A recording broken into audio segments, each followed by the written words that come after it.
On August the 31st, 1985, detectives across California had finally discovered the identity of a serial killer who the media had dubbed the Night Stalker.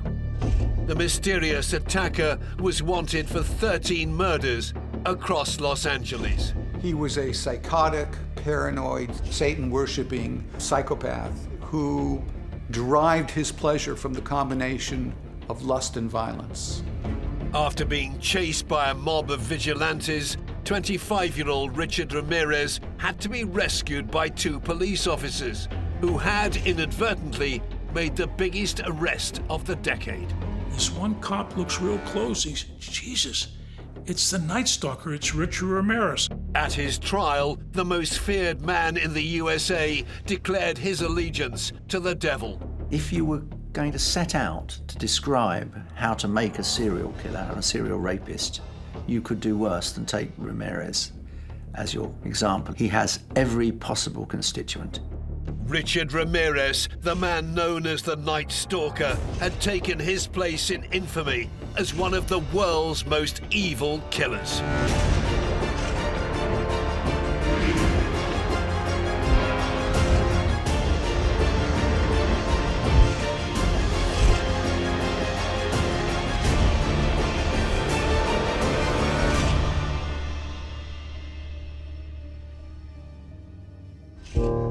It was a series of gruesome murders that spread fear across California. When Richard Ramirez was finally apprehended by an angry mob in Los Angeles on August the 31st, 1985, it brought to an end one of the most prolific murderers in US history. Nicknamed the Night Stalker, the Satan-worshipping serial killer had terrorized the state of California for 14 months, claiming at least 13 victims. San Francisco detective Frank Falzon met Ramirez face-to-face 4 years after his conviction in September 1989. About as evil as anything I can imagine. He was intent to hurt, and that's what people have to realize. Frank worked hard to help capture Ramirez after the Night Stalker murders reached the San Francisco Bay Area in August 1985. I served 22 years in the San Francisco homicide detail. Numerous cases were broke that I felt very good about. None as high as the Night Stalker. The fact that my partner and I and a few other gentlemen played a key role in breaking this case, it was probably the highlight of my career. This killer's story begins over half a century ago. Richard Ramirez was born on February the 29th, 1960, to Mexican-born parents in El Paso, Texas. He was the youngest of 5 children, and the family had quite a kind of turbulent life. So they lived in several different areas, many of which had quite high levels of industrial pollution. Some of his siblings had been born with birth defects, so this family had an awful lot of challenges. That's something that would come to shape Richard's life and those of his siblings, so he hasn't got the best start in life. And life did not get much better for Ramirez. At a young age, he began rebelling against his strict Catholic upbringing. He's 9, his brain is still developing, he's sniffing glue, he's smoking marijuana, there's emotional trauma that's happening in the family too. His father was a brutal, short-tempered man. I'm not suggesting it was classic child abuse, but there was certainly physical violence. And Richie Ramirez shrank away, if you like, from his father. And he took refuge in the company of a cousin. Ramirez's cousin, Mike, returned from the Vietnam War in 1971. He was scarred by the atrocities he'd seen and had committed as a Special Forces Green Beret. So we have a grizzled, damaged Vietnam vet, Mike, and a frail, probably suggestible boy. And Mike proceeds to explain to him the dreadful things he's done to Vietnamese women while in Vietnam. He's tied them to trees, he's raped them, he's beheaded them, he's taken photographs of it. He came home telling stories of this to Richard, and he would boast about it. So Richard now has a real-life killing machine to look up to and to admire. 12-year-old Ramirez was fascinated by his older cousin. So he starts spending an awful lot of time with Mike. He's quite a significant influence on young Richard's life, and he's very impressionable at this age. So this really is kind of cementing some of those ideas that he's had about harming other people in order to feel powerful.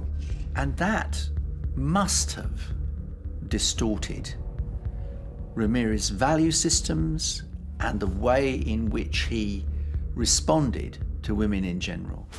They became objects, they were not real, and they became, how can one put it politely, not entirely human.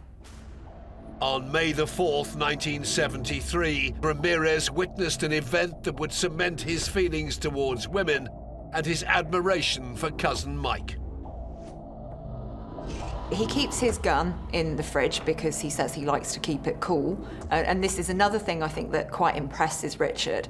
And one day Mike has a huge argument with his wife and ends up killing her. He shoots her in the face. And Richard is there in the house when this happens. What you've got here is a combination of things that have been going on. So a young lad who looks up to people who are violent, a young lad who hears stories of violence, and now he's actually seeing it happen. Mike was a powerful influence in the direction of psychopathy, rage discontrol, and the merger, and this is the most important thing, the merger of sexual impulses and violent impulses into a single coherent force. Now, the impact that must have had on a boy who's been taking marijuana with a man who he clearly hero worships, it must have scrambled Ramirez's brain. And his reaction to it is quite interesting, because when he talks about it afterwards, he doesn't talk about how he feels seeing this woman murdered in front of him. He talks about it very objectively. He talks about the body falling to the floor, about blood spurting out of the wound. It's not about feeling disgusted or feeling traumatized or sad. He's just giving a very cold description. And I think this really does tell us what kind of person Ramirez is turning into. Mike was immediately arrested. In court, he was judged to be not guilty on the grounds of insanity. Instead of prison, he was sent to a mental institution and released in 1977. Ramirez, in the meantime, because he's removed from his hero, goes to stay with his sister and husband. He's lost his idol, he's lost his role model, and he is basically now starting to ruminate and to think about the things that he wants to do. So he doesn't look after himself, he's very unkempt, he's dirty, he doesn't wash, and so he becomes even more of an outcast. So he very much gets lost in his own head at this point in time, and he's planning what he's going to do next. Age 17, Ramirez was ready to turn his twisted fantasies into reality. While he was still at school, he got a job working at a Holiday Inn, and he got a pass key for all the rooms. And he took it upon himself one day to decide that while the husband was away parking the car, he would go into the room that they just both moved into and he would attempt to rape the wife. The husband comes in and he sees what's going on and basically beats Richard Ramirez to a bloody pulp. But this couple, they're from out of town, they're on holiday. They don't want to follow this up. They don't want to pursue this case. The couple decided not to press charges. It was a lucky escape for Ramirez. Living on the edges of society, his behavior became more and more unpredictable. So he's dirty, he's unkempt, he's sleeping in graveyards, he's increasingly kind of going over to the dark side. And the things that appeal to him are things that most people would find really odd and really bizarre, devil worship, that sort of thing. So he's gone on this trajectory now, and I think that's only going to go one way. Aged 18, Richard Ramirez headed west to California. The Golden State would become his hunting ground. 5 years later, in June 1984, he would claim the first murder victim of a 14-month killing spree. Anyone was a target, and everyone was petrified. Where would Ramirez strike next? By 1984, Richard Ramirez had become a social outcast. Fueled by a hatred of women and a distinct lack of morals, the 24-year-old had settled into a life on the fringes of society in downtown Los Angeles. He's with all the runaways and the throwaways. He's immersed in a drug subculture. So he had no brakes on him before, really, but now he's completely off the rails, and he does become Richard Ramirez, the serial killer. On June the 28th, 1984, 79-year-old Jenny Vincow was found brutally stabbed to death in her Los Angeles home. Her dress was pulled up, suggesting a sexual assault had taken place. The knife wounds were so severe, she had almost been decapitated. Ramirez's reign of terror had begun. In terms of what made Richard Ramirez kill, I think it was an escalation of behaviour. So he's been robbing, he's been burglarising people's houses, he has got access to people in their homes. And I think when you have that access and an opportunity presents itself, and you are the type of person who gets off on violence, who doesn't feel bad about hurting other people, then you are somebody who is likely to take advantage of that opportunity when it presents itself. So I think it's a gradual escalation of behaviour. 6 months after his first murder, Ramirez was in custody, but not for murder. He was arrested on a charge of car theft. He served 36 days in prison, but it was his mugshot, captured on December the 12th, 1984, that would eventually lead to his downfall. Once released on March the 17th, 1985, his killing spree continued. Ramirez attacked 3 women on the same night, killing 2 of them. The attack seemed completely random, but appeared to have a sexual motive. Well, Ramirez had as a specific part of his modus operandi to gain access to his victims essentially by surreptitiously entering their home. He was at his core a burglar whose object felony was sexual murder.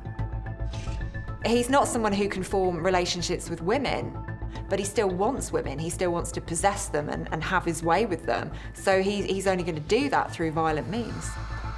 11 days later, Ramirez was on the hunt once more. He broke into the home of 64-year-old Vincent Zazara and his wife Maxine in the city of Whittier.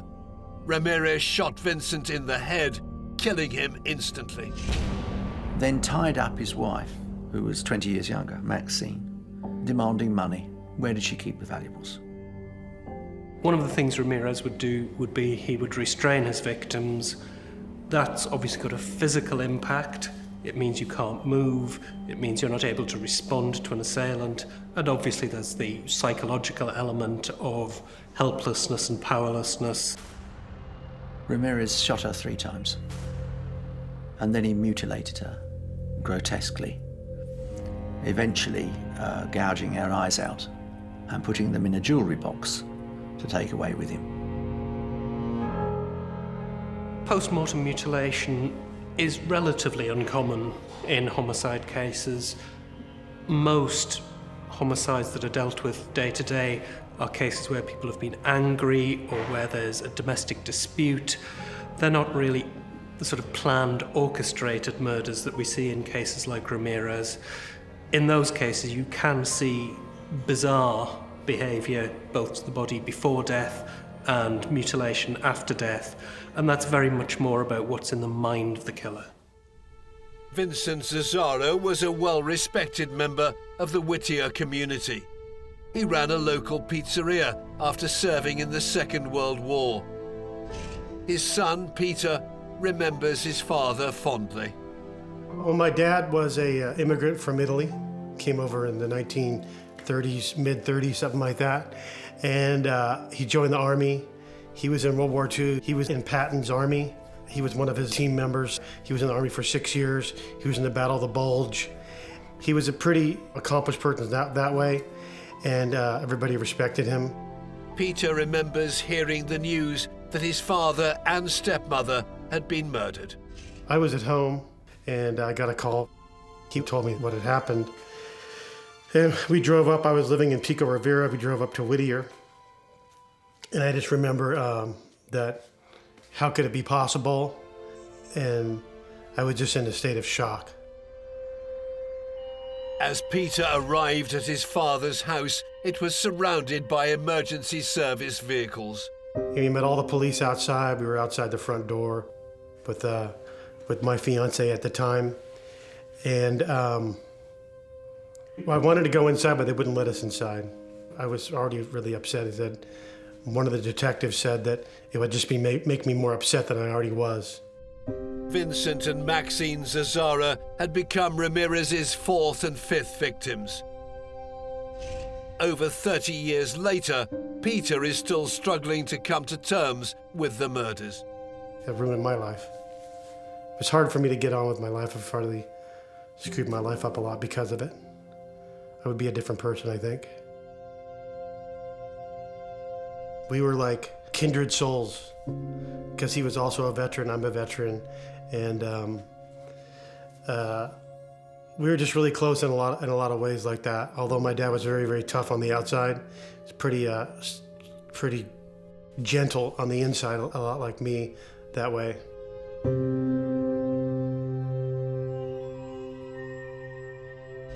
Over the next 4.5 months, 25-year-old Ramirez became even more prolific. Between May and August of 1985, he continued to break into houses across Los Angeles County, killing a further 8 people and attempted to kill another 4. The whole of Southern California was gripped with fear. Although each crime scene was distinct, investigators began to link them based on the ferocity of the murders. There was no question that this is a crime really unique in its level of terror. It was unique in its level of terror for several important reasons. One, the lack of predictability about victim. You could not, as a citizen, say to yourself, I'm safe because I'm not a prostitute. Or you couldn't say, I'm safe because I live in Beverly Hills, because there was no place you were safe in. And then what made it especially terrifying is the circumstances of the murders as they took place. One, that they took place often at night in the darkness. And 2, they took place in a place that you ordinarily regard as the safest place in the universe, your personal home.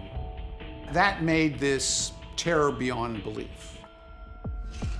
Ramirez's series of attacks were random and indiscriminate. Anyone could be targeted, men or women. As far as we can tell, nothing attracted him to his victims in particular. He would often break into residences, not knowing who was in the residence, and end up, depending if it was men or women, killing them and perpetrating sexual crimes against him. Ramirez didn't have a particular age in mind. He didn't have a particular race in mind. He didn't have a particular socioeconomic status in mind. He was a man who had rampant chaotic impulses and basically attacked and killed whoever was in the room when his rage inflamed itself. Ramirez did not appear to favor any particular method of killing. He would murder his victims by any means necessary. And that made it even harder for investigators to decide who had committed the crimes. He would stab, he would shoot, he would stamp, he would rape, he would force himself on people orally. Really, he just seemed to revel in acts of violence and violation. And it was quite a while before the police actually realised that they had a serial killer on their hands. So here's somebody who terrorised Los Angeles, and they didn't realise that it was the same person who was doing this till quite late on in the day.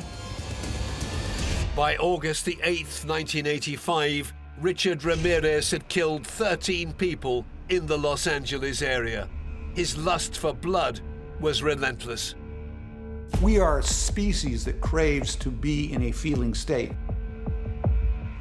The serial killer their brain is numb most of the time. So for them to feel, they have to do something that's the equivalent of smacking their hand. They have to create a level of arousal and intensity around them that boosts their affect range. Despite the number of attacks in the short space of time, the police were unable to capture the man the newspapers were calling the Valley Intruder. Well, Ramirez would have thought at this point in time that he is an accomplished predator. Because he's not getting caught, the police don't even know who he is. Not because he's brilliant at what he does, but it's because the police aren't putting the pieces of the puzzle together. Because his MO is all over the place, he's killing people using different methods, he's targeting a whole host of victim groups. 380 miles north of Los Angeles in San Francisco, Detective Frank Falzon was hoping the murders wouldn't spread any further afield. We were hearing in San Francisco at that time about a Valley Intruder. The Valley Intruder was an individual that was breaking into homes in Southern California, predominantly the Los Angeles area, killing the husband, attacking the wife, ransacking the house, and burglarizing a lot of valuable property. Frank had heard about the fear felt amongst the locals in LA. Every law enforcement officer was aware, but this seemed to be a problem for the Los Angeles area. So the need for high attention in San Francisco wasn't happening. But all that was about to change. In mid-August of 1985, Ramirez left his familiar killing ground of Los Angeles behind. The man known as the Valley Intruder was spreading his wings. Very soon, he'd have a new nickname. Every cop in California wanted to get their hands on Richard Ramirez, the Night Stalker. By mid-August 1985, 25-year-old Richard Ramirez had killed 13 people and attempted to murder a further 5 in the Los Angeles region of California. His random break-ins meant that anyone could be a potential victim, and his cruelty knew no bounds. He would often brutally rape and torture women. Locals were terrified. It was a summer of extreme heat, and people were afraid to leave their doors unlocked, afraid to leave their windows open.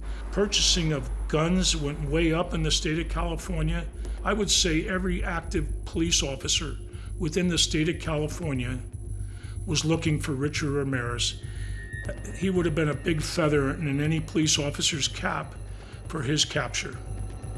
Ramirez, aware of the growing media spotlight on his crimes, had moved north to San Francisco. And on August the 18th, 1985, Ramirez killed outside of LA for the first time. It was a Saturday morning. My partner, Carl Klotz, and I were the on-call homicide team, and we received a call to respond to Eucalyptus Street out by the San Francisco Zoo. There was a murder. So we responded out there, and the crime scene that we witnessed was atrocious. The husband had been shot and killed while he was asleep in bed. The wife had been removed to the San Francisco Emergency Hospital. She had been raped, shot, and left for dead. The intruder had gone into the refrigerator, eaten their food, drew satanic symbols, the pentagram, on the walls in the house. He vomited after he ate their food, and then he masturbated on their carpet. Very sick crime scene, indicating a very disturbed mind. 25-year-old Ramirez had begun worshipping Satan in his late teens and would often leave pentagrams at the scene of his crimes.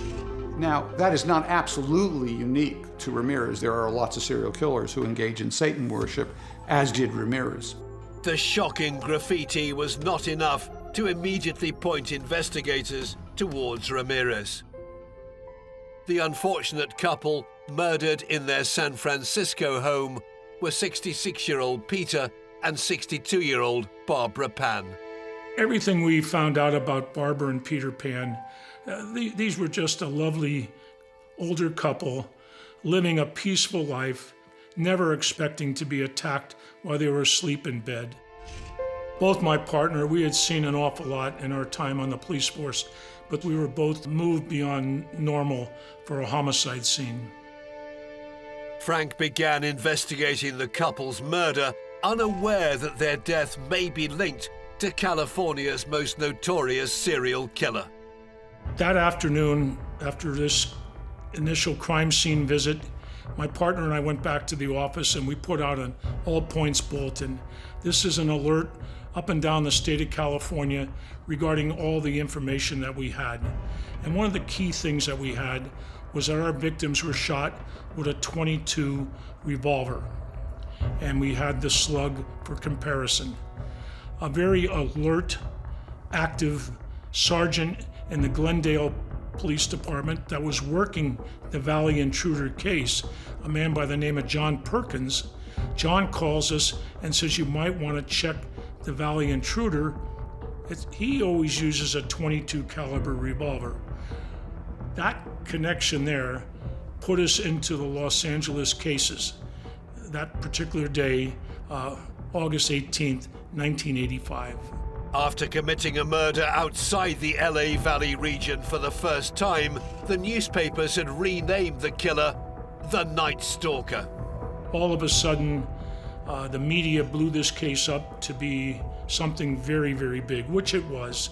And now we had a link with Barbara and Peter Pan in San Francisco. So the murder count was going up every weekend. And people all over the state of California were very, very frightened. Frank began looking into other recent crimes in the San Francisco Bay Area and found a burglary report filed by a fellow detective which had all the hallmarks of a Night Stalker break-in. In that report, we found out that the intruder climbed through a bathroom window. They were not at home. Their young niece, I think she was 16 years old, she was home by herself. Hearing somebody come through the bathroom window, she panicked. She went downstairs and hid into a closet. Fortunately for this young lady, the intruder never found her, ransacked the house, stole a bunch of valuable jewelry. Luckily, the homeowner had added his social security number to his wife's jewelry, just in case it was stolen. And before too long, 290 miles away, the police got a match. The big break in the case came is when this bracelet with the serial number ends up in Lompoc, California, turned in by a confidential informant of a police sergeant on the Lompoc Police Department. While Frank headed to Lompoc to interrogate the informant, Richard Ramirez had already left San Francisco and traveled 430 miles south to Mission Viejo. There he stole a car before carrying out another brutal attack on August the 24th, 1985. This time the victims were a young couple that were engaged to be married. He attacked a man, shot him in the head. He was 30, he was living with his fiancée. Ramirez raped the young woman, but she survived, and that would lead to the serial killer's undoing. She gave the first really good description to the police of the man. But even more, and I think the telling fact, is that as he left, he said, "Tell them that you've met the Night Stalker." Thanks to the social security number found on the bracelet, detectives in both Mission Viejo and San Francisco were now hot on the trail of the Night Stalker. Frank Falzon had tracked down a potential informant in Lompoc. Frank questioned him in the back of an unmarked car. I said, your friend Rick is the Night Stalker, the man that's been killing in Los Angeles and killing in San Francisco. I don't want anybody to die this weekend. We need your help. But the informant wasn't planning on giving up the name of the man who sold him the security tag bracelet. So I'm not giving you nothing about my friend Rick. Do you understand me, you effing punk? I'm not giving you anything. And I could feel my blood beginning to boil.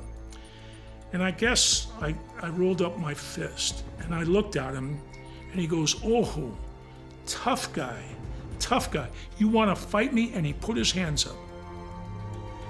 And I started over the top. And at that point, I don't know if I would have finished that punch or not, but I was going to hit him with everything I had. And he fell back in the seat and he threw up his arms in a cross manner and he screamed, "Richard Ramirez." When we heard that name, I literally collapsed in the front seat of the police car. At the same time as Frank got a positive ID, detectives investigating the attack in Mission Viejo had found a fingerprint. It was in the car the Night Stalker had stolen after it was found abandoned in Los Angeles. The print belonged to Richard Ramirez. Now linked to a carjacking and his likeness matched to the photo fit description given by a surviving victim, the net was closing in on Ramirez. On Friday, August the 30th, 1985, a mugshot on file from December 1984 was released to all media across California. When a serial killer is moving around geographically, it's really important to enlist the aid of the media, which can get the word out, sketches and things like that, out to the public, because the public becomes an asset to you. And oftentimes, these cases are resolved by somebody recognizing the person. The following morning, Saturday, August the 31st, 1985, Ramirez boarded a Greyhound bus in Tucson, Arizona, where he'd gone to visit his brother. He headed back to LA, unaware that he was a wanted man. Saturday morning, Richard Ramirez's picture was front page in every newspaper in the state of California. When he arrives back in Los Angeles, he gets off the Greyhound bus and somebody recognizes him from the picture that's been circulating in the press. And essentially, the predator now becomes the prey. Lots of people start chasing after him. And eventually, they catch up with him and Richard Ramirez, the serial killer, is no more. Not surprisingly, given the atmosphere in Los Angeles at the time, they attack him ferociously. Kicking him, hitting him. But he's pinned down by the locals. He's not caught by two of LA's finest or even the police department. He's caught by a group of local onlookers. A true citizen's arrest, you might say. As the local police arrived to break up the melee, it took a bit of time to realize who they had sitting in the back of their squad car. This one cop looks real close. He's, Jesus, it's the Night Stalker, it's Richard Ramirez. He goes out over the air and announces they have the Night Stalker in custody. After 14 months of fear, the residents of California could rest a little easier.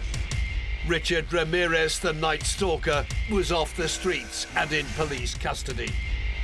Now began the task of gathering evidence against the 25-year-old who was going to plead not guilty to all the charges against him. Investigators would need to work tirelessly to get a conviction.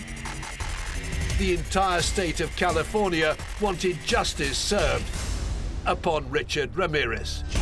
On August the 31st, 1985, the man known as the Night Stalker had been charged with 13 murders and 5 attempted murders in Los Angeles County between June 1984 and August 1985.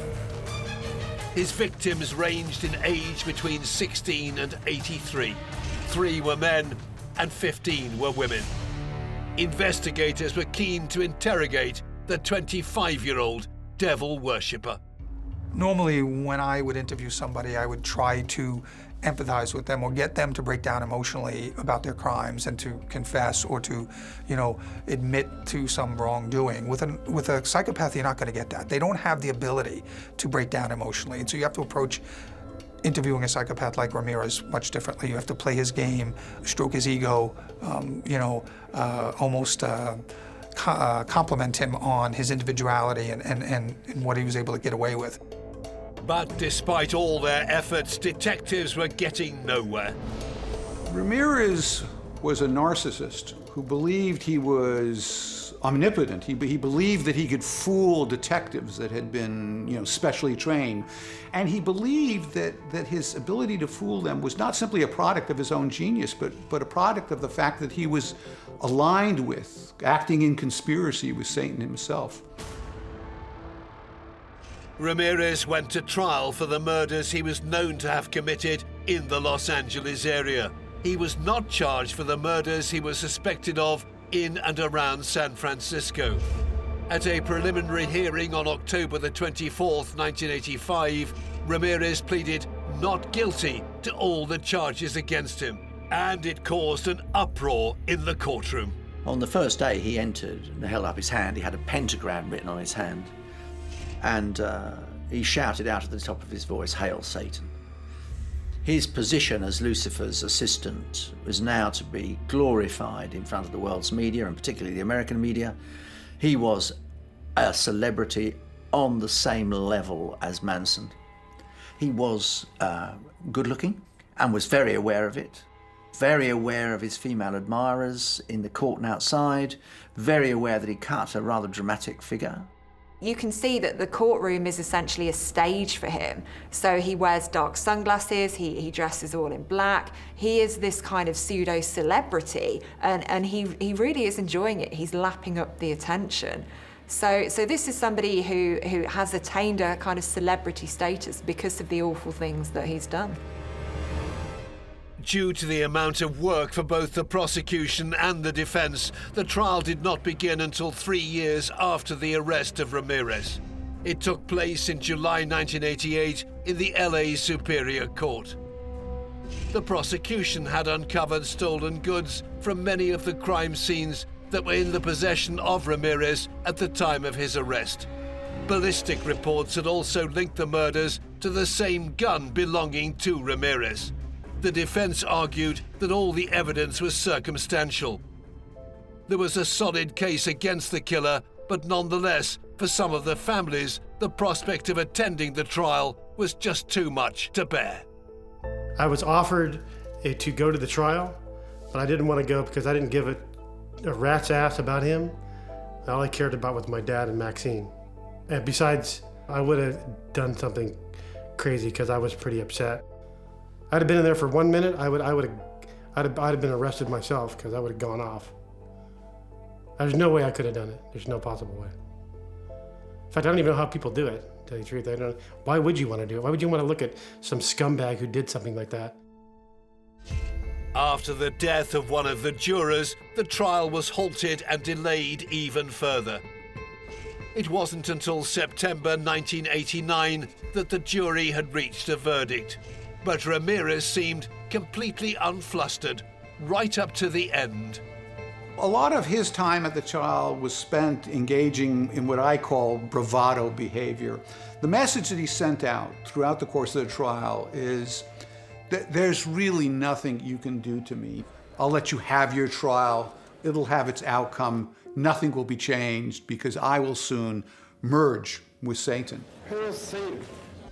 On September the 20th, 1989, 29-year-old Richard Ramirez was found guilty of all 43 charges against him, including 13 murders and 5 attempted murders.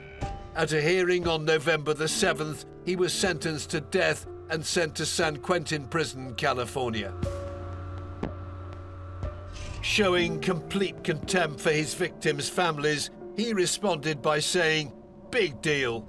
Death always went with the territory. See you in Disneyland." Ramirez would never face trial for the attack in Mission Viejo or the San Francisco murders, although Frank Falzon did at least get to officially charge him. He was brought to San Quentin, and the district attorney's office in San Francisco asked if we could bring him over, charge him formally on the murders of Peter and Barbara Pan. He was transported to San Francisco, our county jail. I went upstairs, I met Richard Ramirez, we booked him on 2 murder counts. After he was booked, he was being led away to a holding cell.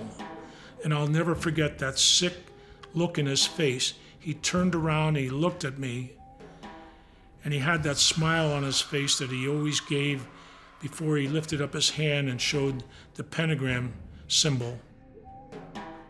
Ramirez will never face trial for the murders he was thought to have committed in the San Francisco Bay Area.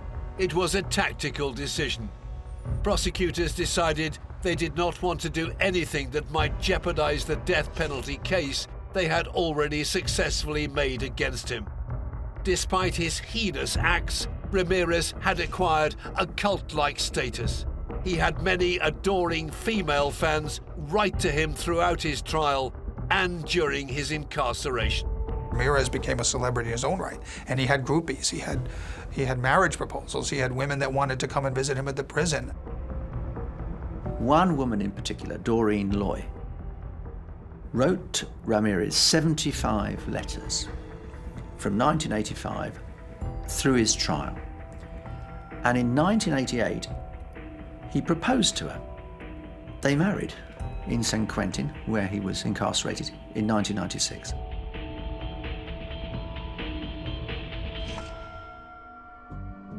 On June the 7th, 2013, Richard Ramirez died before he could face the death penalty for his crimes. Instead, he died of complications relating to B-cell lymphoma. He was 53 years old. Ramirez had spent 23 years on death row after taking the lives of 13 people. He was a truly depraved individual who had no interest or concern for anyone in his path, and they were simply fodder for his great and aggravated ego. I have and can never have anything but the greatest sympathy for them. Just took away really everything. Everything that was important to us and our family and all that, really. Every holiday, Thanksgiving, Christmas, it's just pain, it's just a stab in the heart for me. There's no way that ever since that happened, haven't had a Thanksgiving or a Christmas since. So that's what kind of impact we're talking about. What do I think of Richard Ramirez? Not much. This man was a loser. Society, it was our loss that he was ever born. His death probably gave relief to so many of his surviving family members and victims that he had murdered. His death, I don't believe, was mourned by anybody except other satanic worshipers. This was a very sick person. In a terrifying murder spree, Richard Ramirez broke into the sanctuary of people's homes and savagely took their lives for his own selfish needs. Although officially responsible for 13 murders in Los Angeles, he is likely to have claimed many more victims across California. He was a psychopathic, satanic, sexual predator who will always be remembered as one of the world's most evil killers. Shortly before midnight on July the 22nd, 1991, 2 Milwaukee police officers were flagged down in their patrol car by a man with a pair of handcuffs dangling from one wrist. The police had no idea that this bizarre encounter would lead to the arrest of one of the most prolific serial killers in U.S. history. That night, people were afraid. People were whispering under their breaths. It was the devil. It's the devil. The man had escaped from a small one-bedroom apartment on North 25th Street. When the officers went to investigate, they found themselves in a living nightmare. They saw the body parts, and then one of the officers said he heard a scream. Then he realized later he was the one who screamed when he saw the body.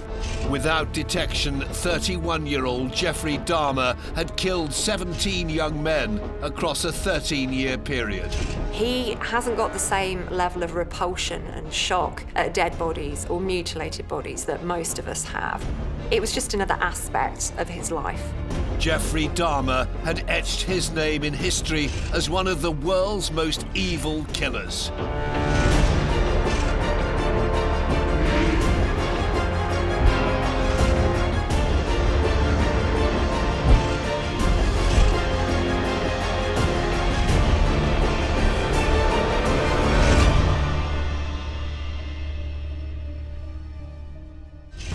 The name Jeffrey Dahmer has become synonymous with evil. Between 1978 and 1991, he killed 17 young men and boys by drugging them before strangling them to death. As the revelations of the murders came to light, it was the behavior of Dahmer once he'd killed his victims that really stunned the world, with stories of necrophilia and cannibalism. The first journalist to arrive at the crime scene was Annie Schwartz. It wasn't a gory crime scene. It was really quite antiseptic. It was a very simple one bedroom with a kitchen and a living room, and it looked like a regular single guy lived there. There's some dishes in the sink, but by and large, this was not some chamber of horrors like people, will describe it. Certainly not at first look. Once detectives and officers started searching further, that's when they found out the actual horror was in that apartment.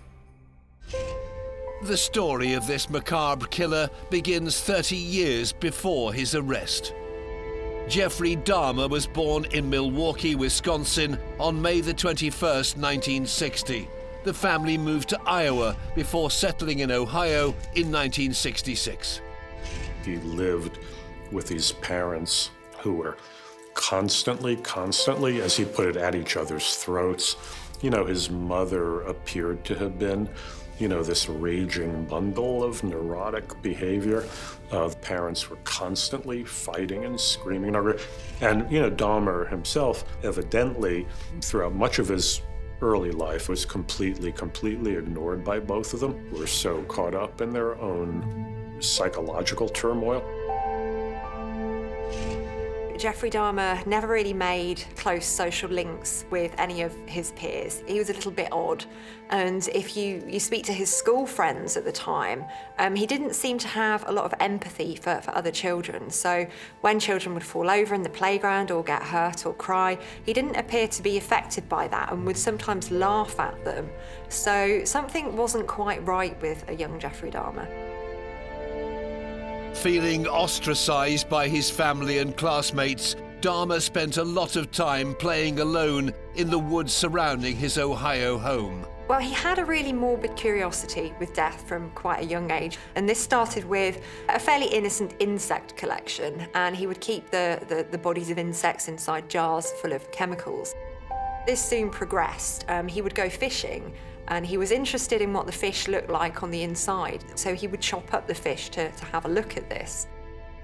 Dahmer took his fish and cut it open. He was fascinated with the inside of the fish. And one of his little friends asked him, "Jeffrey, what are you doing?" And he said, "Just look at it." And this, escalates, to the point that it's, he's apparently killing stray dogs and, decapitating them. One of the young boys in the neighborhood was walking in the woods behind Dahmer's house when Dahmer was a teenager, and he came across the body of a dead dog, and it was mutilated and it was nailed to a tree. So there's some early interest in animal anatomy that blossoms into this very, very dark obsession, and then somehow becomes tangled up with his own sexuality. Dahmer continued to struggle to fit in at high school and turned to alcohol from a young age. Well, Dahmer started drinking when he was at school, and one of his former classmates remembered that he used to come in with a cup, and he didn't have tea or coffee in this cup, he had Scotch whiskey in it. So this was quite a disturbing behaviour for a teenager. There's a thought that, in hindsight, you ask why more people didn't try to intervene. You've got a kid coming drunk to school. But back in the 70s, when Dahmer's coming to school intoxicated, nobody thinks, gee, we better make sure we take care of this, because what if he turns out to be a serial killer? In the summer of 1978, Dahmer's parents finally divorced. The breakdown of Jeffrey Dahmer's parents' marriage was quite a tough time for him. His parents were at each other's throats. It was not an amicable divorce at all, and each of them was forcing him to side with them. So he felt very much torn between his parents. So this was a real source of conflict for him. And I think at this time, children often who have these experiences will retreat into themselves. They will preoccupy themselves with things that they're interested in and will lose themselves in their own fantasy world. And I think that's very much what happened with Dahmer. Having just recently graduated from high school, Dahmer soon had no one around him at all. Well, in 1978, Jeffrey Dahmer was 18. His mother had gone away with his younger brother, and his father was living in a hotel. So he's alone, and he's ruminating, and he's fantasizing, and things are going to take a turn for the worse quite soon after this. On June the 18th, 1978, Dahmer's fantasy world collided with the real one when he pulled over to pick up a 19-year-old hitchhiker called Stephen Hicks. Dahmer picked him up and invited him back to his house to have some drinks and I guess maybe smoke some dope. They were in the basement of his parents' home. They had had sex, and then Stephen Hicks wanted to leave. And that was when Dahmer just wanted so badly to have company. It sounds like such a textbook psychological thing, abandonment syndrome, but this was at the heart of what made him so needy for company. And then when the guy said he wanted to leave, Dahmer clubbed him on the back of the head with a barbell and then strangled him, then ultimately disposed of the body, removed all the flesh, and eventually dissolved it in acid and pulverized the bones with a sledgehammer. This is a really, really brutal crime. And he disposes of the body parts in the woods behind his house. And that's a really symbolic place for Jeffrey Dahmer, because this is a place where he's dismembered animals before, where he's displayed mutilated dogs on tree trunks. So we're seeing that this place is special to him.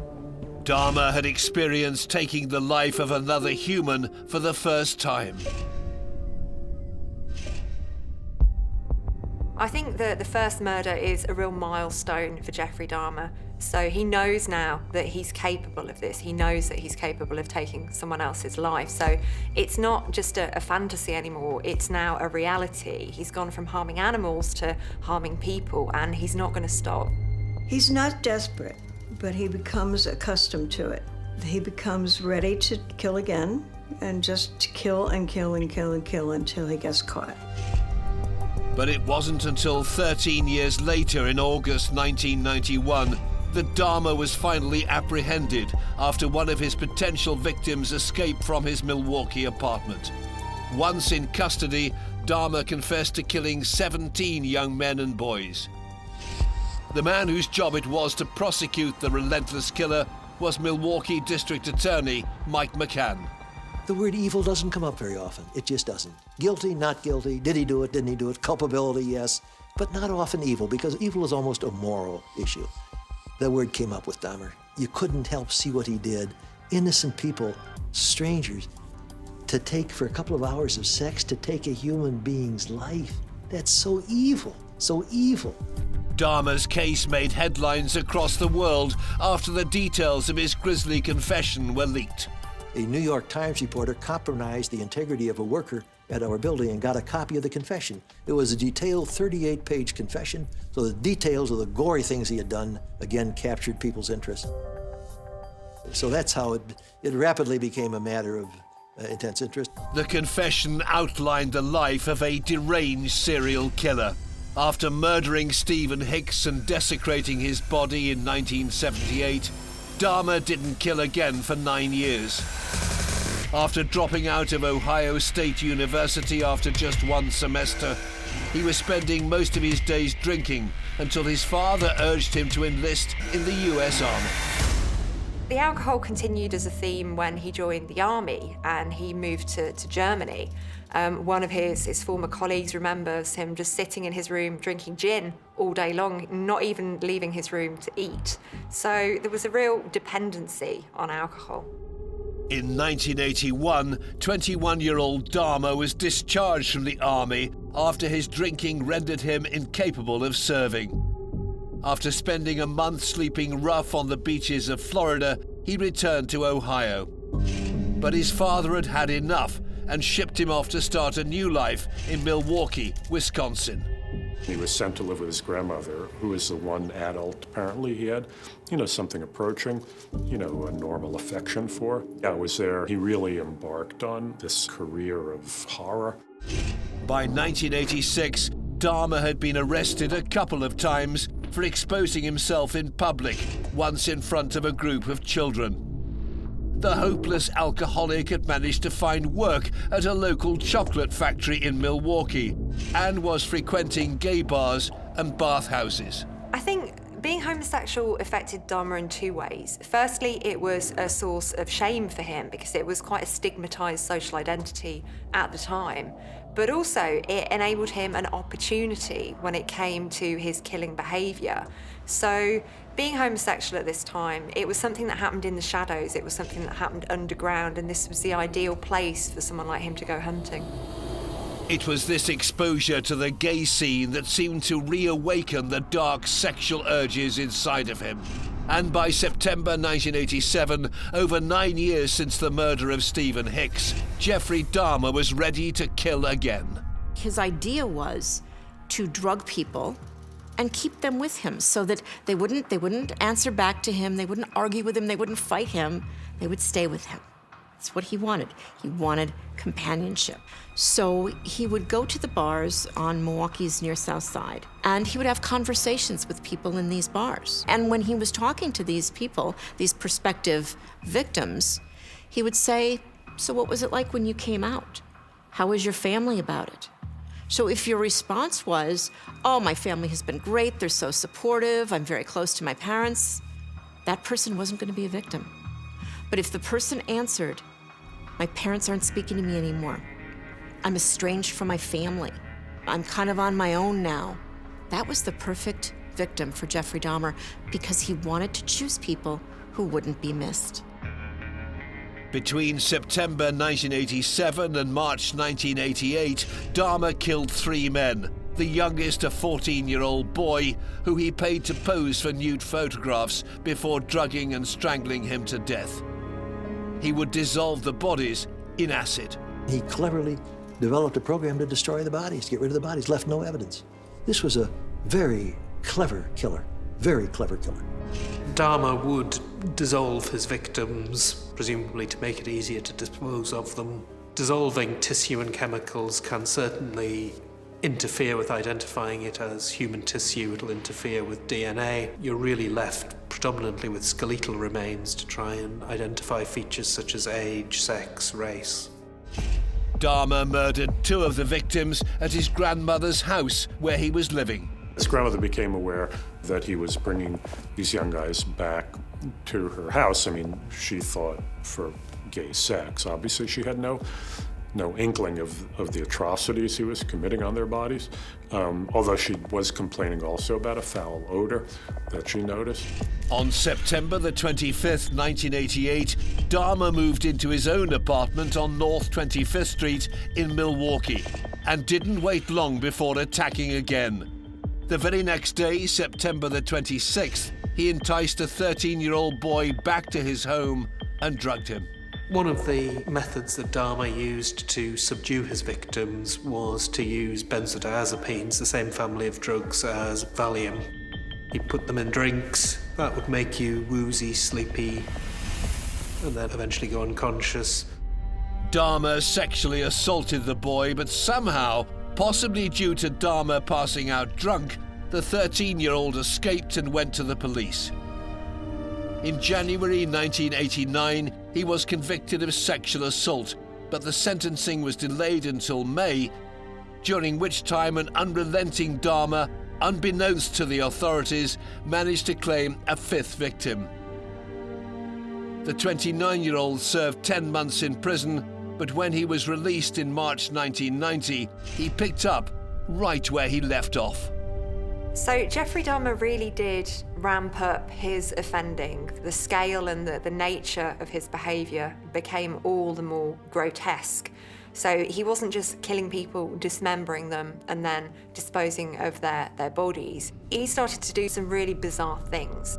He was in the process of constructing some hideously diabolical shrine in his bedroom out of the skulls and skeletons of some of his victims. It's almost as though some bizarre, archaic thing had broken through and he was performing or creating some sort of ancient, human sacrificial temple in this little Milwaukee apartment. In 1990, Dahmer killed another 4 young men. His MO was becoming more and more polished.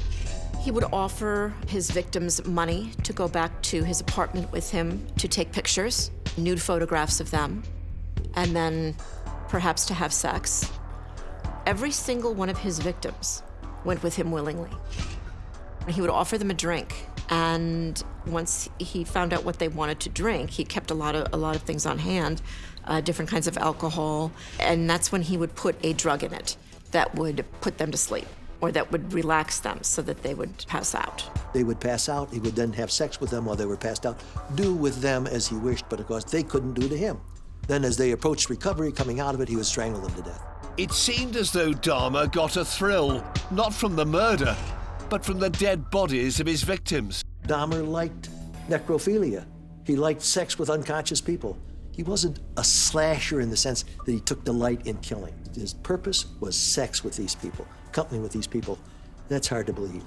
He would commit necrophiliac sex acts on the corpses, dismember the corpses, dissolve parts of the bodies in these vats of acid he had, keep certain organs in his refrigerator, some of which he would actually cannibalize.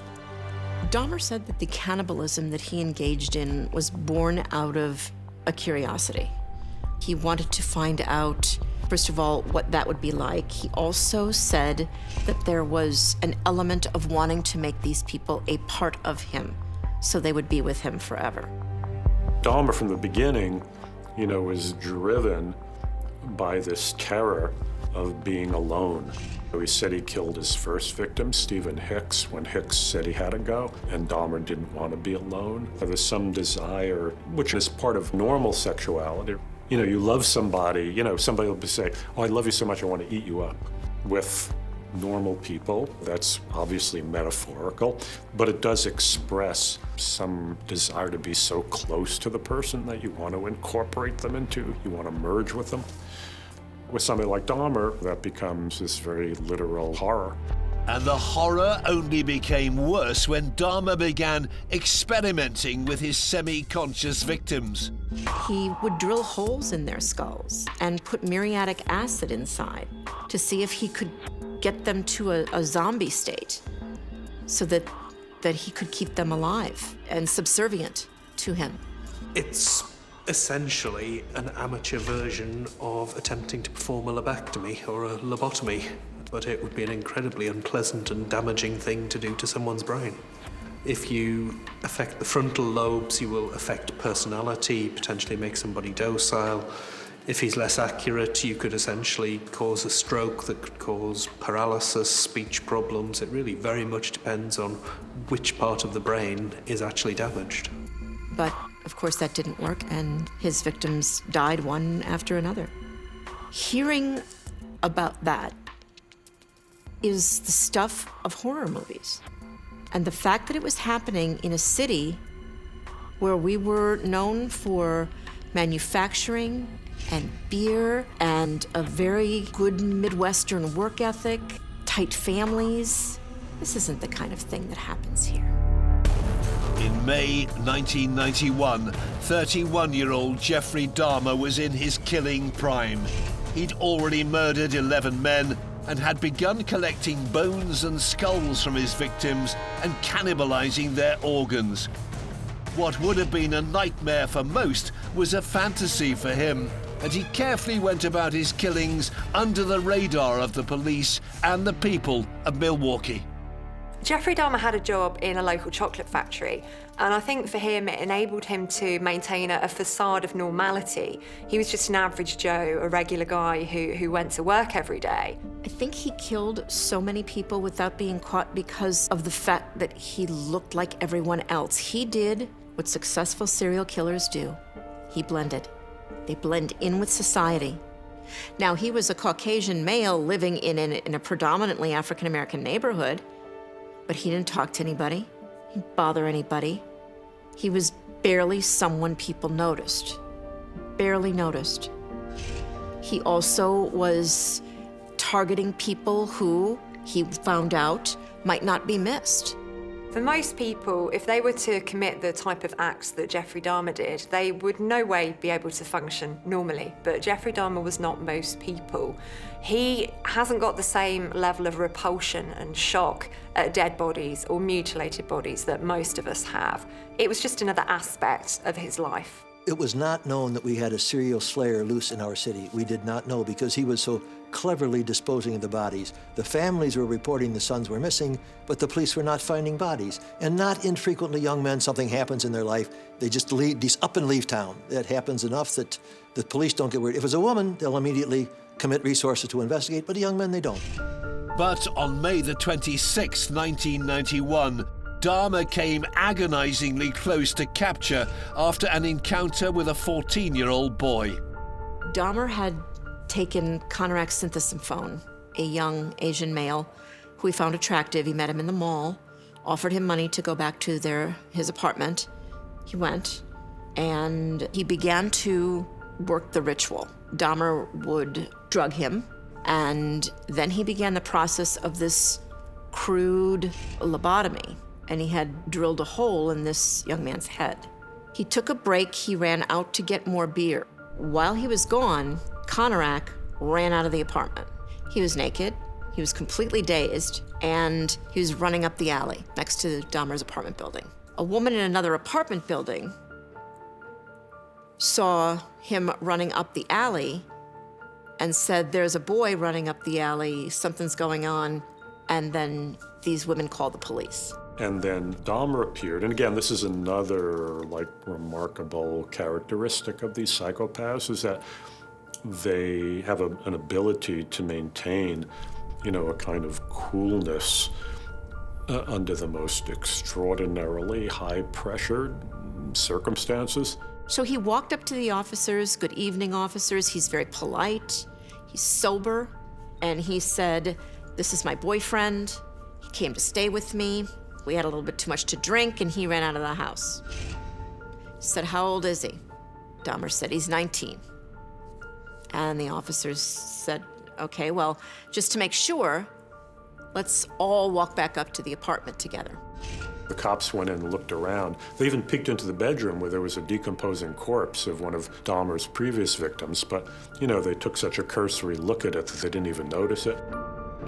Assuming the couple were having a lover's tiff, the two police officers left Konarak alone with Dahmer in the apartment building. And in the early hours of the morning, he murdered the 14-year-old boy. An opportunity to catch the killer had been missed. I think that really speaks volumes about the attitudes of the police at the time in terms of ethnic minorities, in terms of young people, in terms of the gay community, and that was another victim that could potentially have been saved. So there's this terrible thing going on behind closed doors, and people just aren't seeing it. People aren't wanting to see it. Even the police are not joining up the dots and finding out what's really going on. So this is allowed to just bubble away and get worse. After evading capture, Dahmer was free to continue.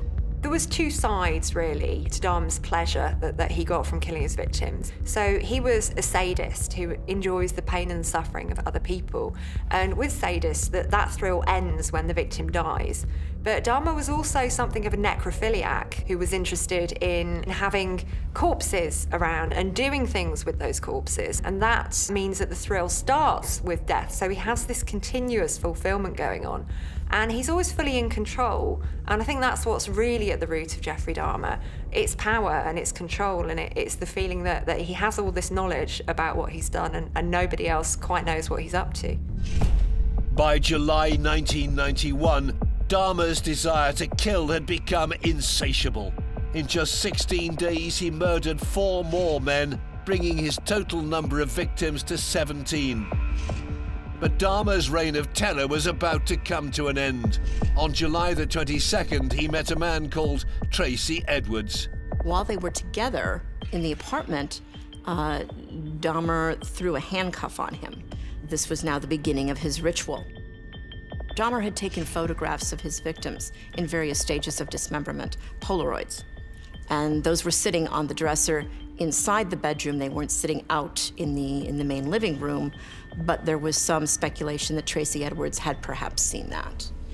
And he ran out of the apartment in his underwear, ran down the street, and when he saw the police car, Tracy Edwards has said his intention was just to get the handcuff off. That's all he wanted. He stopped these cops to say, hey, can you just get this off of me? So he stopped, and the officers start talking to him about what he saw, and then they said, well, we should probably check this out. Let's all go back to the apartment. Dahmer answered, and the minute he saw that it was the police, he tried to shut the door on them. The police pushed the door open a bit. They started struggling with him, and then finally, he just gave in. And that was when Dahmer was officially finished. He was finished killing, and he knew that he was finished. The police officers immediately arrested Dahmer after finding the remains of some of his victims in his apartment. They saw the body parts, and then one of the officers said he heard a scream. Then he realized later he was the one who screamed when he saw the body. So they knew they were dealing with a very serious offense. Dahmer did not resist, a little slight resistance, but Dahmer was taken into custody, and the investigation was initiated. What followed was an incredible media circus on Dahmer's doorstep, as unbelievable stories about what was being uncovered inside his apartment were revealed. It was so fantastical that you think people are making it up when they're telling you the details. But as it turned out, they weren't making it up. All of the atrocities that we heard about that had happened in that apartment really did happen. The medical examiner who was called to the scene didn't know what was happening. It was so strange. There was a freezer there, bodies, parts in the freezer, called in a hazmat crew. Well, our television stations cover the police radio. When they hear that, they dispatch crews there. The first day was local television, second day, national television. By the third day, it was international television. They were able to show video of these items coming out of the front door of this apartment building that's not usual at a crime scene. We saw a large blue barrel in which we know that Jeffrey Dahmer was trying to dissolve body parts. They had a refrigerator that was holding skulls and also was holding body parts. So these are coming down the stairs, and people were just incredulous to watch it. When I wrote the story for the Milwaukee Journal that morning, and it was released in the paper about 8 o'clock, I think, in the morning. Normally we were an afternoon paper, but we went out early with it because it was such an incredible story. But no one quite knew the enormity of the crimes until Dahmer confessed to detectives at the local police station. When I've spoken to the detectives that were working this case, they have said this was not a great whodunit. This would have been a whodunit if Jeffrey Dahmer hadn't confessed to everything. When Dahmer was arrested, there were already a number of bodies in his quarters. He gave full confessions to the police, detailing his involvement in 16 separate slayings. Most of the time, he did not know the name of the victims. When Dahmer remembered a crime that he might not have shared with the detectives, he would have the jail call them, whether it was the middle of the night or the middle of the day, and say, I remembered something else, please come over. Dahmer had said he wanted to make sure that he didn't forget anything because he wanted those families to have closure. I'm not sure about that. That may be giving Jeffrey Dahmer more credit than he is deserved, but he did claim to want to try and remember so that all of those families would have closure. One of the interesting things about Dahmer that does differentiate him from other killers of his breed is that he did seem to be capable of a certain degree of remorse and certainly recognized the extent of his depravity. Although he confessed to killing 16 people in the state of Wisconsin, Dahmer was first charged with 4 counts of murder on the 25th of July 1991, and a further 11 counts were added in August. The following month, investigators in Ohio found teeth and bone fragments belonging to Stephen Hicks in the woods near Dahmer's family home. A preliminary hearing was set for January 1992. His legal team were going to argue that the killings were the work of a madman. The issue wasn't going to be, did he do it or not? The issue was going to be, was he sane or insane when he did it? And his hope was that at least in even one of the cases, he could induce the jury to believe that he was insane. Under those circumstances, he would be sentenced not to a prison, but to a mental health facility. People would say to me, Mike, this guy killed 16 people. He was drinking their blood, eating parts of their body. He must have been crazy. It sounds like he's crazy to say that, but that's not what the insanity rule is. The city wanted justice. They wanted to see the man the press were calling the Milwaukee Cannibal locked away in prison for the horrific crimes he had committed. The trial of Jeffrey Dahmer would be one of the biggest in the history of not just Wisconsin, but the entire USA. My reaction to it then was the same reaction I think that everybody who lived in Milwaukee had when they heard about the case. No, it can't be. This is Milwaukee. Those kinds of things don't happen here. This is the Midwest. This is a very nice place. The trial of Jeffrey Dahmer began on the 30th of January 1992. Anne had a front row seat. The courtroom was an odd spectacle because court TV was still new in the game back then. And the idea that you would come to court and you'd be on television was still kind of new to people. It was the kind of media attention to a trial that Milwaukee hadn't seen in a very, very long time, if ever. I can remember so clearly the first time Jeffrey Dahmer's initial appearance in court when he walked in. I think the real fear that people had when they first saw Jeffrey Dahmer was that he looked like everybody else. He was a good-looking young man, and he is not the person that you would look at and say, stay away from that guy. It would be up to Milwaukee DA Mike McCann to attempt to prove that Dahmer was sane and responsible for his actions. Guilty wasn't going to be an issue, but we wanted the jury to know enough about the facts, and so did the defense, to say, all right, what really happened here? How atrocious was it? How planned was it? How was he behaving? What skills were involved? He couldn't control himself. It was a lot to take in because the testimony was so graphic. We all knew Mike McCann. He was a religious man, and we've seen him in court. He was a good attorney. But the kinds of things that he was reciting out of the criminal complaint and the confession were unheard of. These things were unheard of, and they happened right here in our city.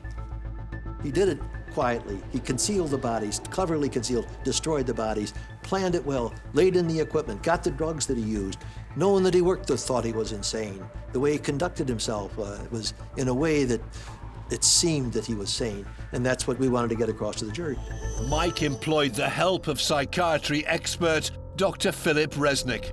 The more bizarre the crimes, such as involving cannibalism, the more the lay public wants to think that guy had to be out of his mind.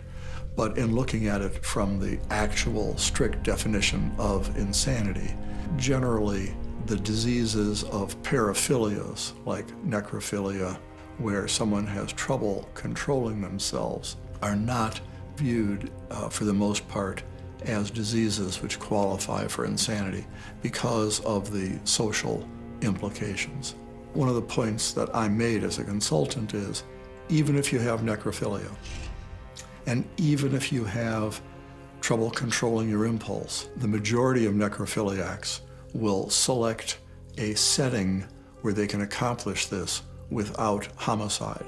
So some become assistants in morgues or assistants in pathology labs where they may have access to dead victims.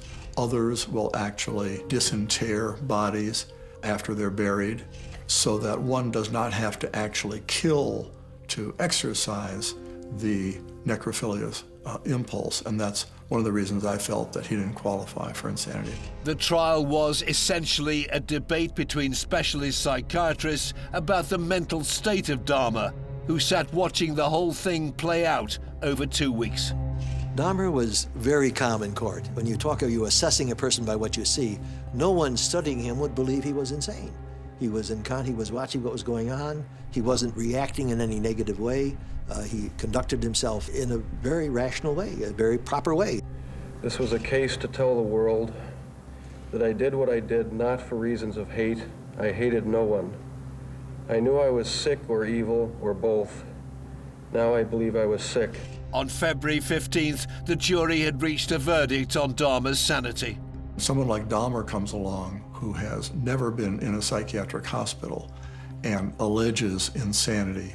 Juries are going to be skeptical of it, and then when it's all in the form of his sexual drive rather than a traditional psychosis where someone's out of touch with reality and he's taking careful steps to cover his tracks, it's very difficult to succeed with insanity with that type of case.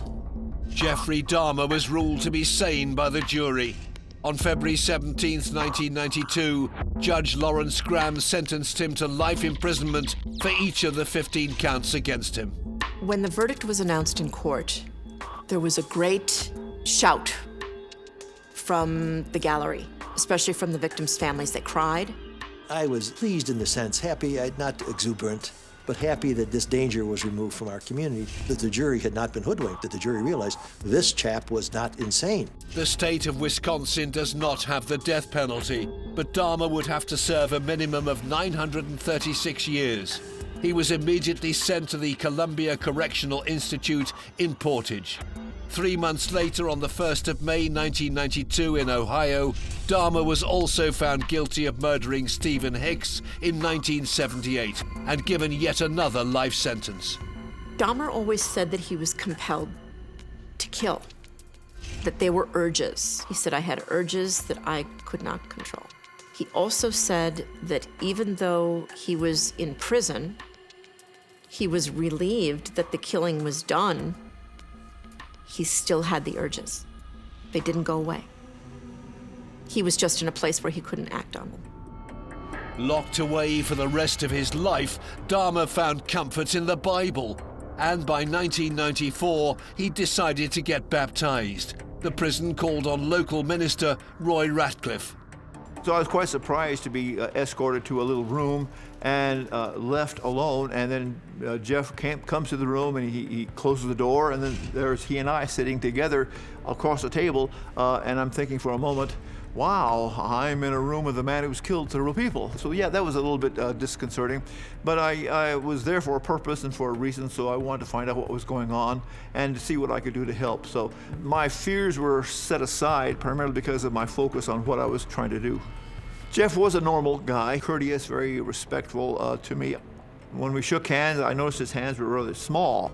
Looking at his hands and thinking, wow, these are the hands that strangled people, these are the hands that murdered people, these are the hands that dismembered people. On May the 10th, 1994, the same day that notorious serial killer John Wayne Gacy was executed, Jeffrey Dahmer was baptized in a prison bathtub. Then the door opened and I walked into the room, and Jeff had already crawled into the tub, and the only thing that was above the water was just simply his head. And so I baptized you in the name of the Father, Son, and the Holy Spirit for the forgiveness of your sins, and pushed his head down under. And then when he came back up, I said something I often say to people when I baptize them. I said, welcome to the family of God. He said, well, thank you very much.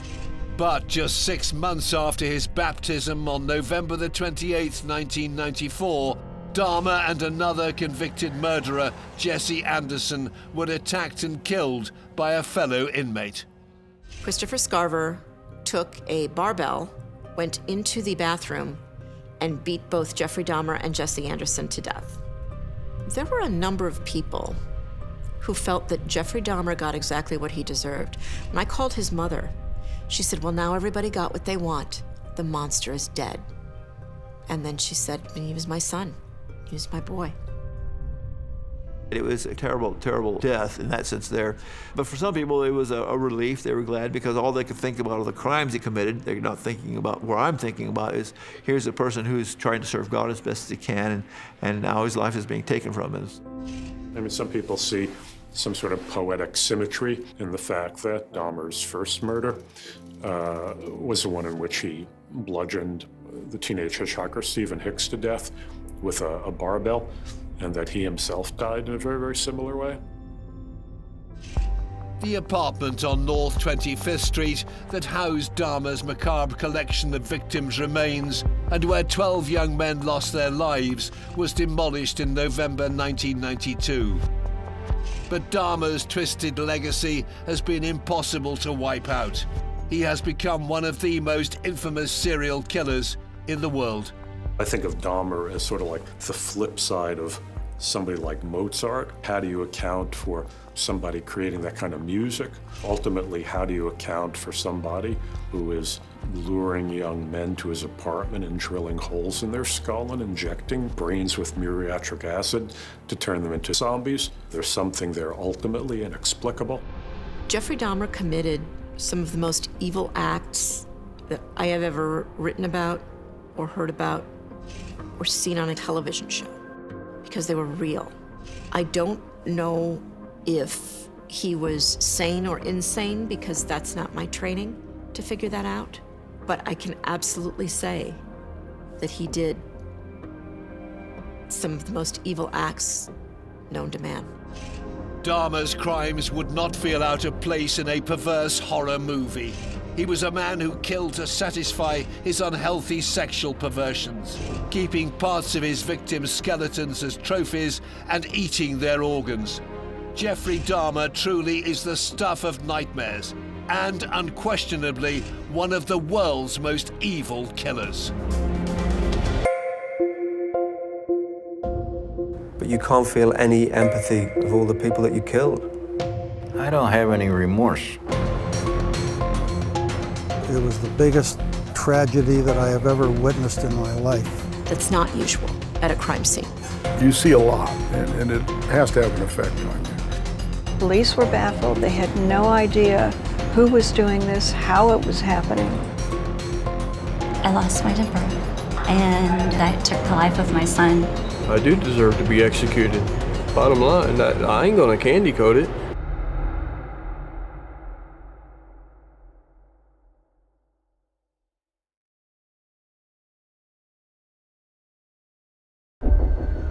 On the 21st of December 1978, police in Chicago were desperately trying to locate a missing teenager and had begun searching the home of a local maintenance contractor. When they executed that search warrant, they went in the crawl space, and the very first shovel that they dug, they found human remains. The man they had in custody, 36-year-old John Wayne Gacy, was a popular socialite who spent his weekends dressed as a clown, entertaining children. At one point, chillingly, he says to the detectives, you know, clowns can get away with murder. Well, never was a truer word said. In total, Gacy, the killer clown, had tortured and killed 33 young men over a 5-year period. 27 of the bodies were buried right beneath his own home. Using other human beings, inflicting pain and suffering and torture on another helpless human being, to me is the essence of evil. The remorseless John Wayne Gacy had proved himself to be one of the world's most evil killers.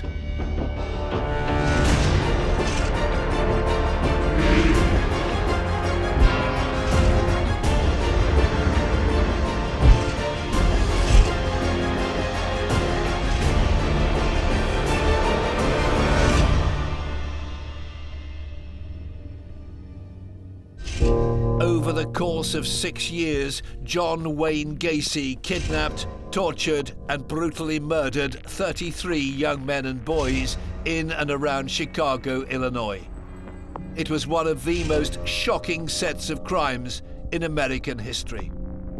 The bodies of 27 of Gacy's victims were buried directly below the house he lived in. But this killer's story starts almost 40 years before. John Wayne Gacy was born in Chicago, Illinois on the 17th of March 1942. The second of 3 children, Gacy had a difficult upbringing. His father was an alcoholic who was reportedly both mentally and physically abusive to his children and their mother. His father spent apparently all of Gacy's childhood demeaning him and physically punishing him and telling him how stupid and worthless and effeminate he was. Gacy's childhood friend Barry Buscelli remembers the physical abuse he suffered at the hands of his father. If Johnny was 2 minutes late, no food. So a lot of times Johnny ate at our house and stayed at our house overnight. He used to take Johnny when he was sitting at the kitchen table, and he would take his fist and hit Johnny in the face. The father is a very significant figure in the genesis of Gacy's terrible deeds. For, to my mind, Gacy was always trying to satisfy his father, whom he never could. He was beaten repeatedly by his father, with belts, with brooms. At one stage he was knocked out by him. These people grow up with such a malignant view of the world and of human relationships, and feeling that human relationships are not based on love and trust and respect, that they're all based on exploitation and cruelty and inflicting pain. Gacy was a sickly child. He suffered from a heart condition, limiting his involvement in sports activities and consequently alienating him from his peers. Aged 11, an accident in a playground led to his teenage years being blighted by blackouts and hospital visits. At that time, the swings were wooden base swings with heavy chains coming down. Johnny went to grab it, and the swing clipped him right across the forehead and knocked him to the ground. By 1966, 24-year-old Gacy was married and had relocated to the city of Waterloo, 300 miles west of Chicago, in the neighboring state of Iowa. Well, Gacy got married and life from the outside appeared to be relatively normal. He had quite a good job. His wife had 2 children. So they appeared to be the typical cereal box American nuclear family. And Gacy wasn't just a regular family man. He was also quite active in the local Chamber of Commerce, and he played quite an active role. And he was a real figure in the local community.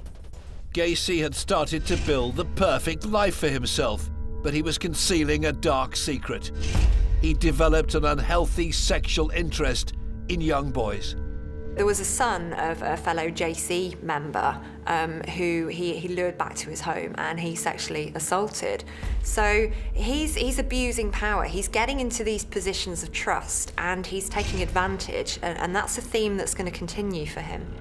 And then when the kid revealed this to his father, and Gacy was arrested for it, Gacy hired another teenager to intimidate this kid, to lure this kid into some remote place and spray mace in his eyes and beat him up and warn him against testifying in Gacy's case.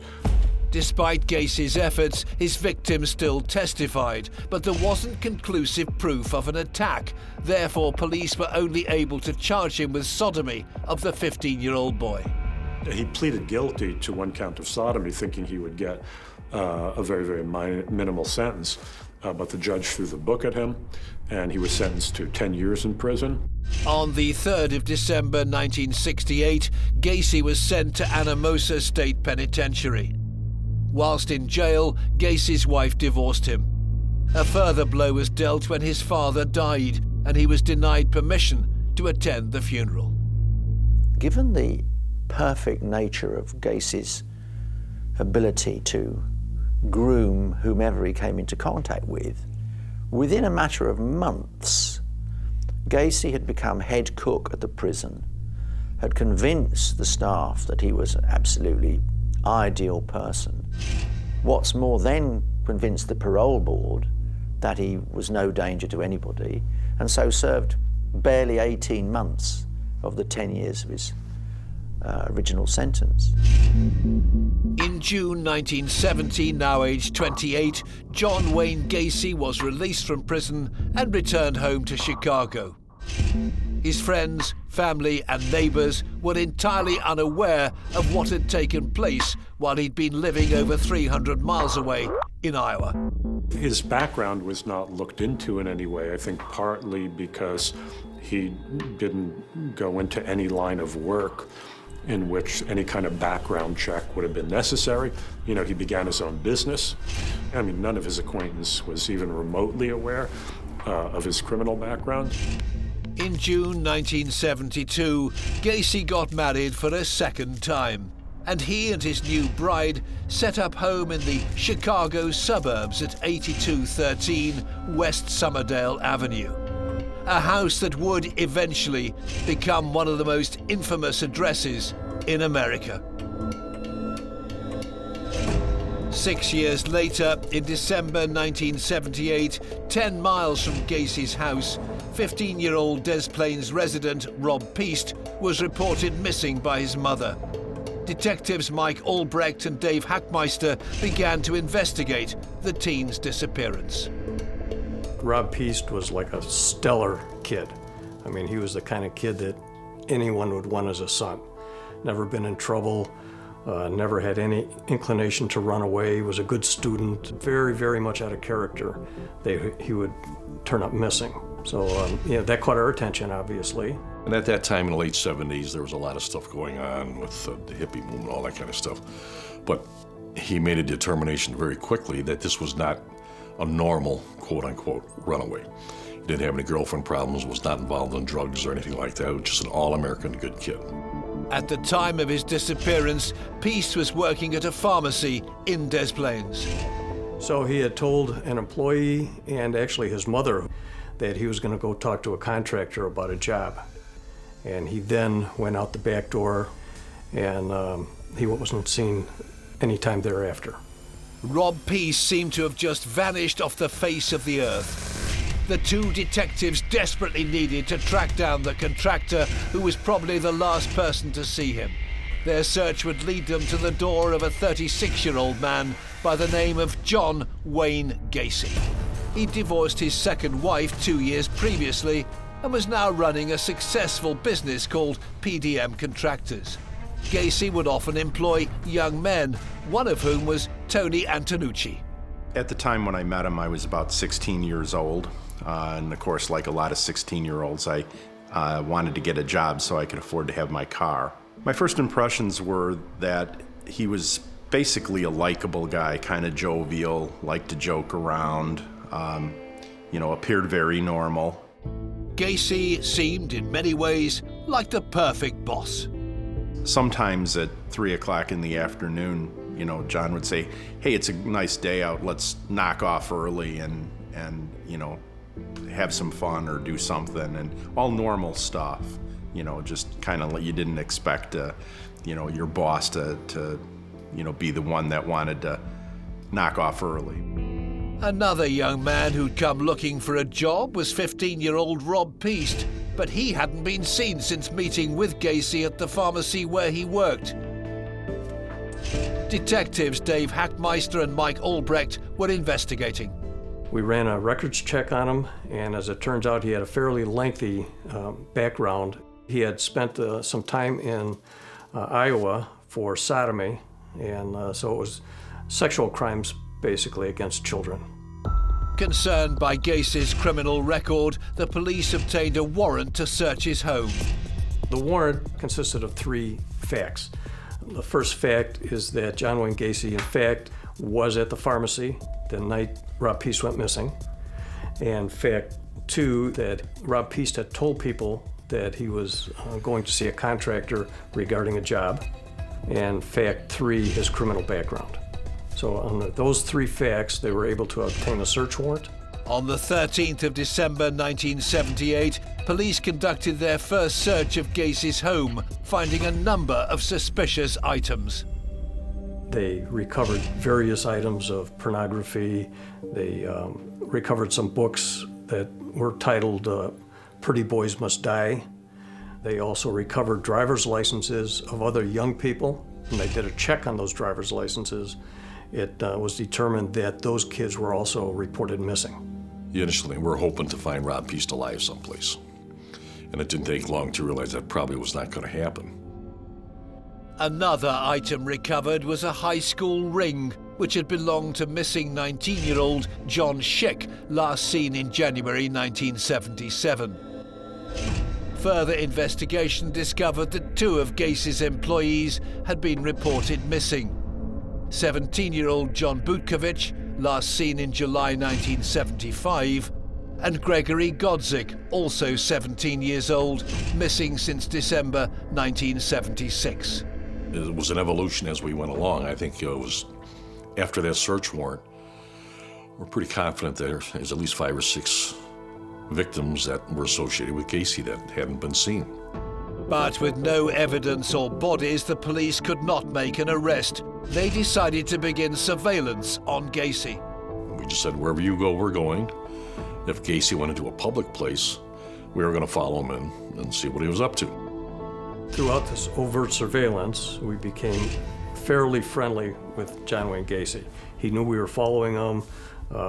He tried to be cordial with us. In fact, he initiated conversations with us.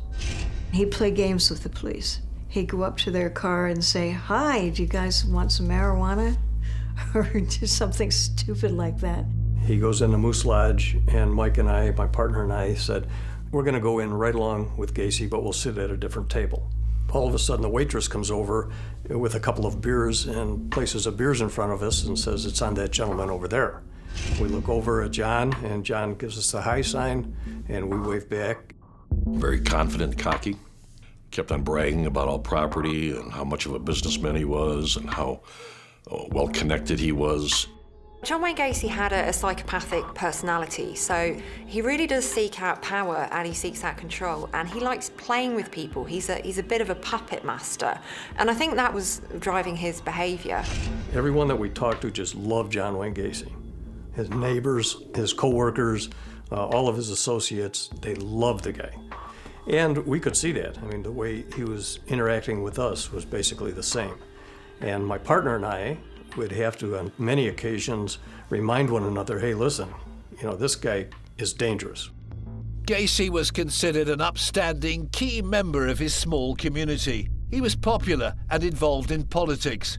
At weekends, he would even dress as a clown and perform for children at parties and at local hospitals. The fact that Gacy had this other persona as Pogo the Clown, professional clowns usually, will paint their smiles, with sort of gentle, circular things around their lips. Gacy's smile looks like bat wings. There's just something horrifically sinister and monstrous about this figure of Pogo. Just an element that raises Gacy to the level of a kind of mythic American monster. At one point, chillingly, he says to the detectives, clowns can get away with murder. Well, never was a truer word said. But it took some time for those detectives to fully comprehend that here was a man who was capable of murder, and more than one. As Mike and Dave continued with their surveillance, detectives back at the station were trying to get another warrant to search Gacy's house. They'd received some disturbing new evidence while questioning his colleagues. They're young kids, 17, 18, 19 years old. And at times, Gacy had ordered these young kids to go down into his crawl space of his home and dig trenches. And he had told them that there was a sewage issue and that he needed the trenches dug so he could alleviate that situation. But they said that it happened several times and that there was an odor down there that was just unbelievable.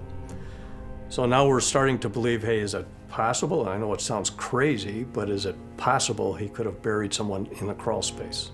He gets other people unwittingly involved in his offending, and they don't know anything of what's going on. And I think that's what gets him gratification, the fact that he has such power over other people, that they're not joining the dots together, and that he's able to hide in plain sight. Mike and Dave continued to follow the popular contractor, but they had a plan to force Gacy's hand. We were on the surveillance for about 7 days.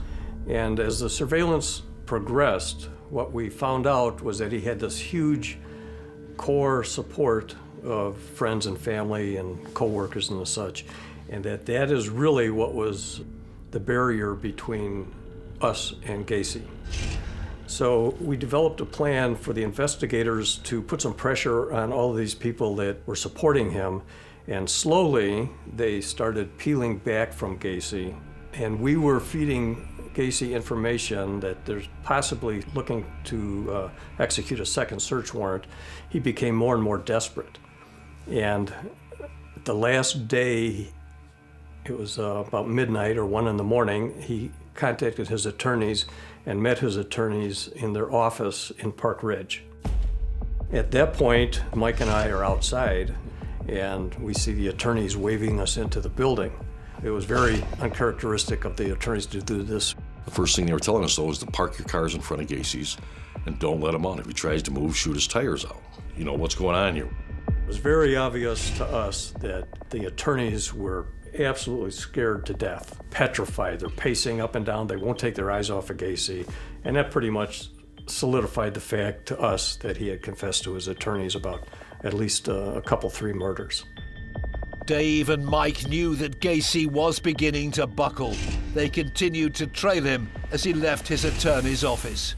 So we follow Gacy, and Gacy is driving like a madman, and he drives to the Shell gas station where he did all of his business. He goes in, and we see a transaction happen in the gas station.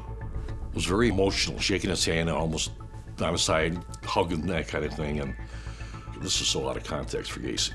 So when Gacy comes back out, jumps in his car and takes off, I go back in the gas station, and when I go in there, they throw a couple of bags of marijuana at me, the employees, and they say, hey, listen, we didn't buy this, we didn't ask for it, Gacy just gave it to us. As Gacy's behavior grew more and more erratic, the 2 detectives at least now had a reason to apprehend him. We make a decision at that point to arrest him for the drug transaction that happened at the Shell gas station. So we cut off the car, pull Gacy out of the car, and arrest him for the drug transaction.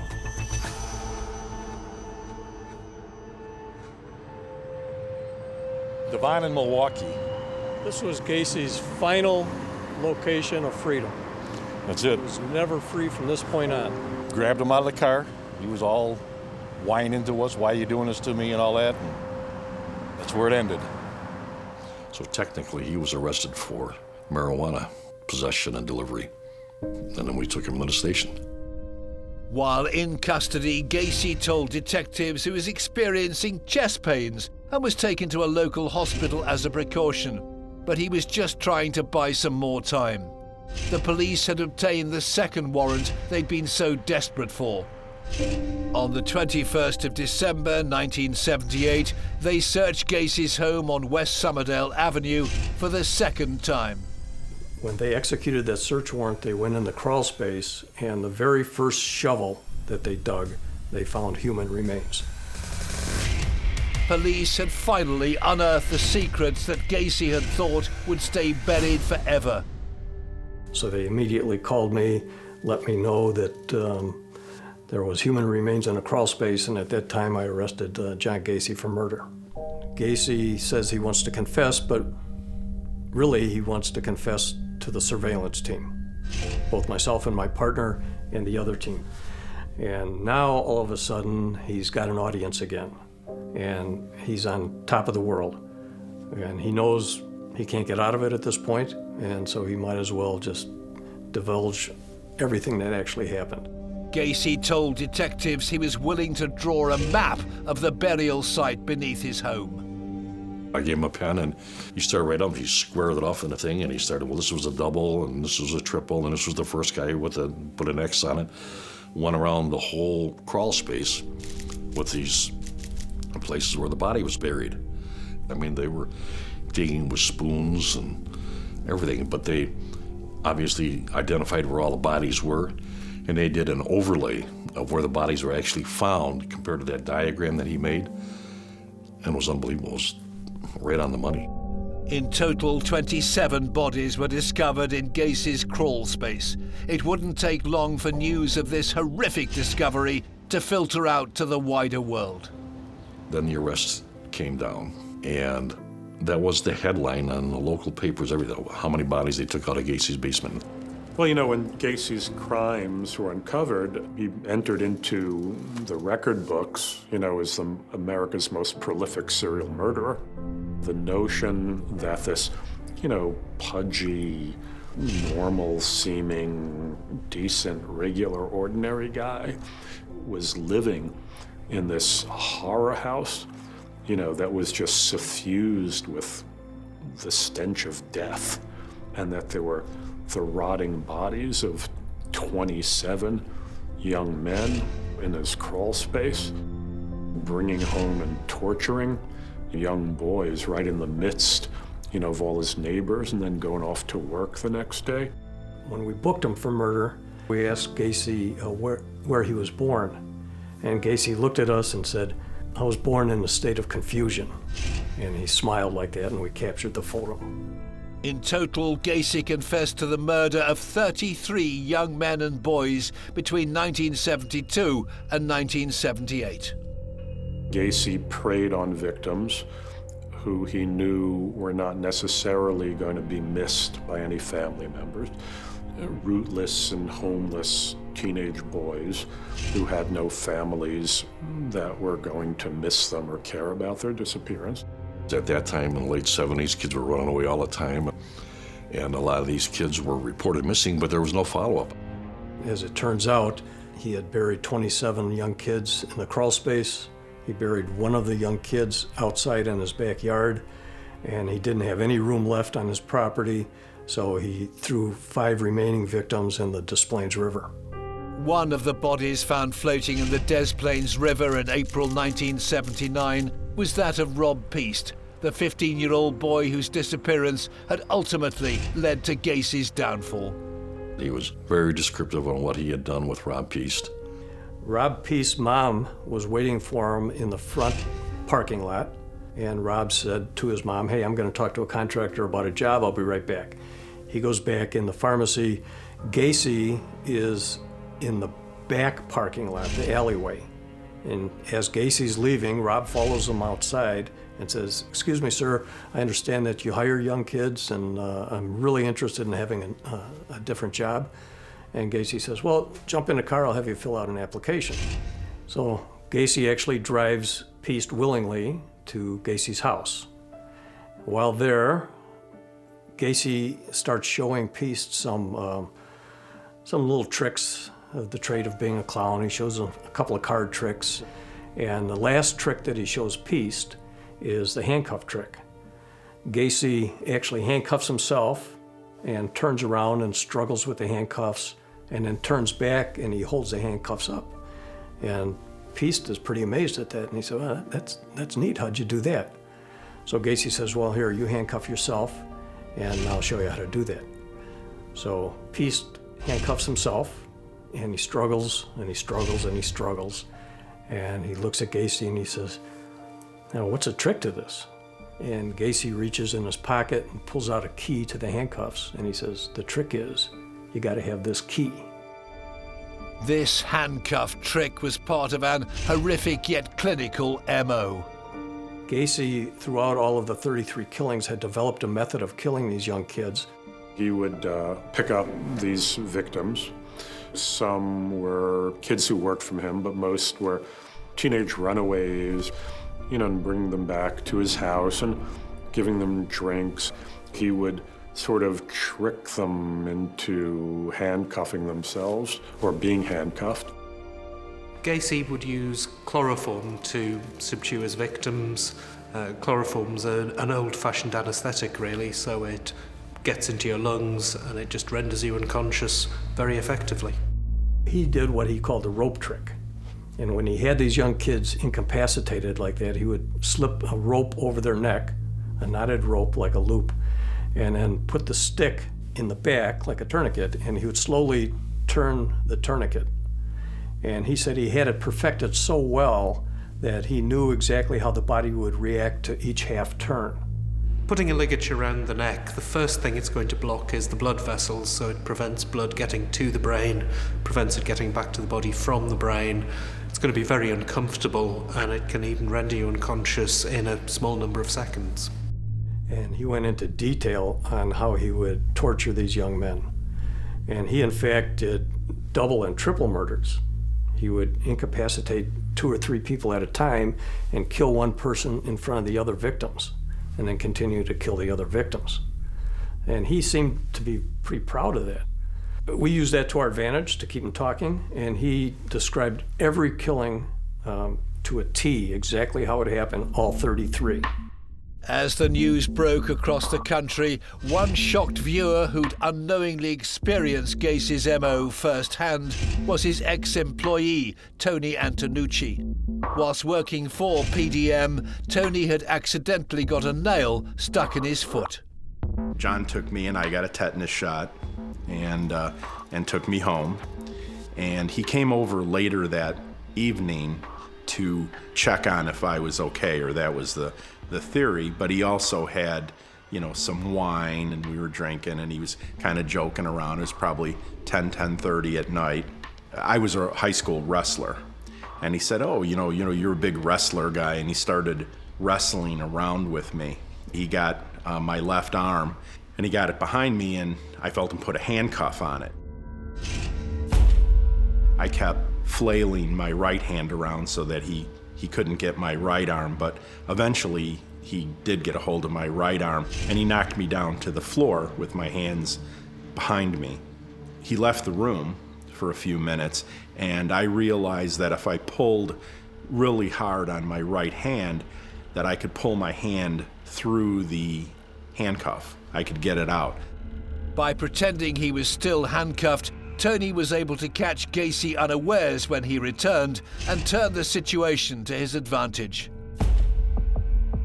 I took the handcuff that I had gotten out of, and I handcuffed him on one of his wrists, and I reached into his pocket, got the key, and I handcuffed him behind his back, laying face down. He goes, "You're the only one that not only got out of the handcuffs, you got them on me." And I didn't know what that meant. I thought that this was some type of test that he had performed before. And I let him stay handcuffed for 10 or 15 minutes before I let him out of the handcuffs. And, he had previously agreed that when I let him up, he would leave. And he did. Tony had no idea just how close he'd come to being another victim of this deadly killer. I did not fear for my life, and not fearing for my life and not panicking is probably what saved my life.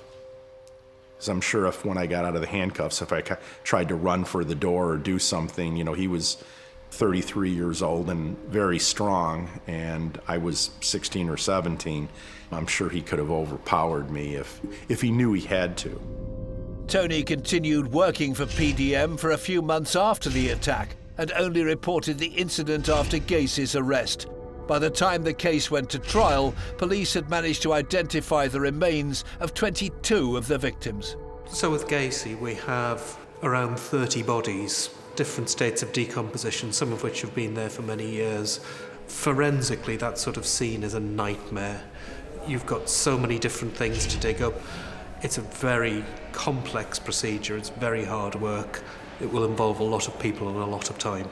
7 of Gacy's victims have never been identified. This close-knit community on the outskirts of Chicago was baffled beyond belief that such a monster had lived amongst them for so long.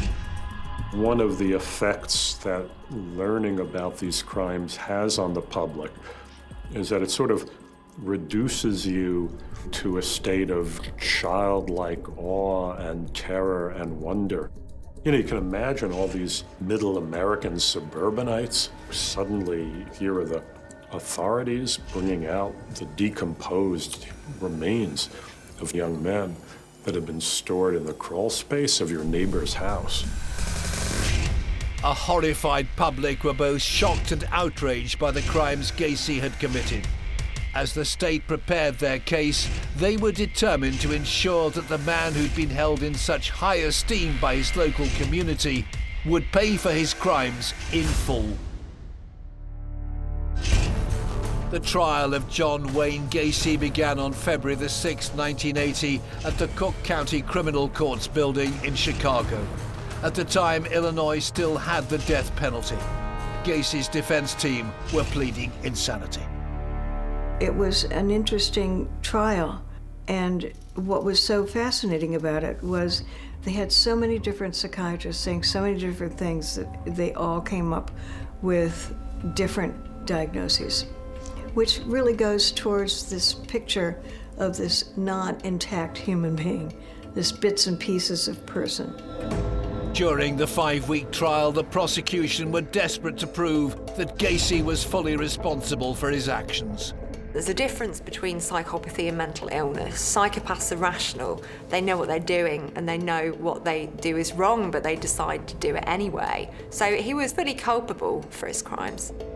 He was vicious, he was evil, he was not insane in any way. He knew exactly what he was doing, and he killed these people for self-preservation because he was so well-liked politically and business-wise, he couldn't have his public out that he was taking advantage of these kids. One of the prosecution witnesses was Gacy's former employee, Tony Antonucci, who'd been attacked by the 37-year-old contractor. I saw him in court, and he was off to my left, sitting at the table where the defense attorneys are, and he just stared straight forward. He was fairly far away. I might have caught his eye on occasion in the courtroom, but I was pretty nervous to be a witness on a trial of that significance, even at that age, in my early 20s. On the 13th of March 1980, the jury had made their decision on the fate of John Wayne Gacy. It didn't take long for them to find him guilty. I think it took maybe less than 3 hours, which was amazing. And then he was found guilty. It was kind of amazing how fast everything went. When you look at other trials that have gone on, this trial went extremely fast.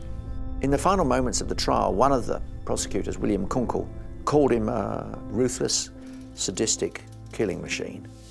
And I think that's a pretty apt description. Judge Louis B. Garippo sentenced Gacy to death. He was immediately taken to the Menard Correctional Center, Illinois, where he would remain on death row for 14 years. Whilst in jail, he took up painting, selling his artwork for profit. Even when he was behind bars, he continued to control and manipulate people. He produced several paintings, several works of art, which he sold, and he maintained a legacy even after his death through those paintings. So he was still in control when he was behind bars. He still had power over other people, and he was still able to make choices and decisions. The profits he gained from these paintings resulted in the government suing him for his earnings. Lawyer Karen Conti took on Gacy's case against the state. Gacy liked to paint, and he was a terrible, terrible painter. And he painted horrible things like skulls and clowns and creepy things like that. But people bought them, and they paid $200 a shot for him to paint these ugly pictures. So that's the first thing he wanted to talk to us about. But we went down there knowing that what we wanted to do was represent him in the death penalty. What was surprising was he looked and acted just like anybody else, like your favorite uncle, like your next door neighbor. And if you think about it, that's probably why he got away with killing so many boys and men, because he didn't look evil. You could not reconcile what he did with the man you were talking to. Karen was a firm opponent of the death penalty and represented Gacy during his final appeals against the sentence. Over the years, Gacy had numerous appeals, and our system allows that. Appeals in the federal court, appeals in the state court. By the time that Gacy had his execution date set, we were out of traditional appeals. There are certain serial killers, even staunch anti-death penalty advocates, would not protest against the execution of somebody like Gacy. If he felt any twinge of feeling sorry, it was only feeling sorry for himself. You know, these people are possessed of this incredibly malignant narcissism. The only thing that they are capable of feeling anything for is themselves and their own needs.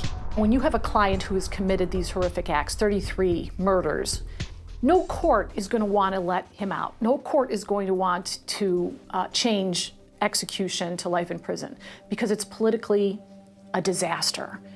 Gacy had to be executed, and no matter what we alleged, even if we had really, really good arguments, I don't think anyone would have listened because it was John Gacy. In a CBS TV interview filmed in Menard Correctional Center in May 1992, Gacy recanted his confession and tried to deny that he was guilty of any of the murders. He claimed that he was a victim of circumstance and clearly innocent. Now that was balderdash. He was guilty of sin, but nevertheless, it just proved what an extraordinary man he was. And throughout the interview, you can see the interviewer looking more and more astounded by Gacy's relaxation. He didn't look nervous. He looked absolutely composed, relaxed, if anything, a little angry. Why am I being put through this? It's not fair. It was a pure accident. I never did it. We knew it was his last-ditch effort. You know, everything else failed. He thought he could get away with, insanity plea, and that didn't work. So it was last-ditch effort to say that he wasn't involved or that others participated. But it was very clear during his initial confession that he was the one who completed these crimes and completed them by himself. Gacy never took responsibility for his actions, and he would always blame others. He would blame his victims, and in some cases he blamed his victims' parents. He would turn around and say, well, it's not my fault. I'm completely, not responsible for any of this. And that's a key psychopathic trait, the failure to take responsibility for their own actions. Despite numerous attempts to appeal his death sentence, on the 10th of May 1994, John Wayne Gacy was executed by lethal injection at Stateville Penitentiary in Illinois. It was a circus. We were in a room at some point and we saw a television screen and we saw thousands of people lined up at least a mile down the street at the prison with signs, "Kill the clown, kill Gacy," with our names on it, "Kill Karen Conti." People beating drums, people dancing, people with clown makeup on. It was a celebration. Gacy's last words were, "Kiss my ass." Those are the words of a man who absolutely didn't mind what he'd done, who was proud of himself and proud of that killing spree, which makes him particularly chilling. Gacy was unrepentant right up until his last moments. He clearly felt no remorse for any of his 33 victims. Using other human beings, inflicting pain and suffering and torture on another helpless human being, to me is the essence of evil. After the execution, you'd think there'd be closure. But there really isn't closure for something like that. I mean, you always think back to the victim's family and the poor young boy who was 15 years old and just a good kid. So as much as you'd like to believe there was closure, there really wasn't closure. 40 years after being attacked, Tony Antonucci feels relieved he didn't become one of Gacy's many victims. I do feel very lucky to be alive. I don't know what to attribute that to. Maybe luck definitely. The biggest component, a little bit of help from above, and basically my own ignorance of the fact that I was truly in danger and the fact that I didn't panic and just wanted to win the game, if it was a game, is probably what helped. I also would have been one of the earlier victims, so I'm sure his techniques became more honed after he was divorced and lived alone and had more freedom to act differently. John Wayne Gacy remains one of the most infamous killers in American history. His horrific murders continue to haunt the nation to this day. I still get weird emails. I still get weird things where people lash out and say terrible things to me about representing Gacy. So as Gacy said to me, your obituary will read, Karen Conti represented serial killer John Gacy. And although I won't be around to verify that, I have no doubt that's what it will read. For kids, monsters are real. As you become an adult, you realize, well, there are no real werewolves, there are no real vampires. But then something like this happens, and You know, it's like, whoa, you know, this monster is real. You know, there is this ogre. It's transfixing, it's riveting. You know, it's fascinating in the most horrifying way. Gacy was the epitome of evil. And he was the epitome of being a great guy, which gave him the ability to be the most evil guy in the world. Gacy's outward persona of a charming socialite helped to keep his crimes hidden for over 5 years. But behind the mask of this friendly clown was a sadistic killer who cruelly and savagely ended the lives of 33 young men by torturing them in the most hideous of manners, all for his own selfish sexual gratification. His lack of remorse for any of his victims or their loved ones, right up until the day he was executed, proved that he is, without doubt, one of the world's most evil killers.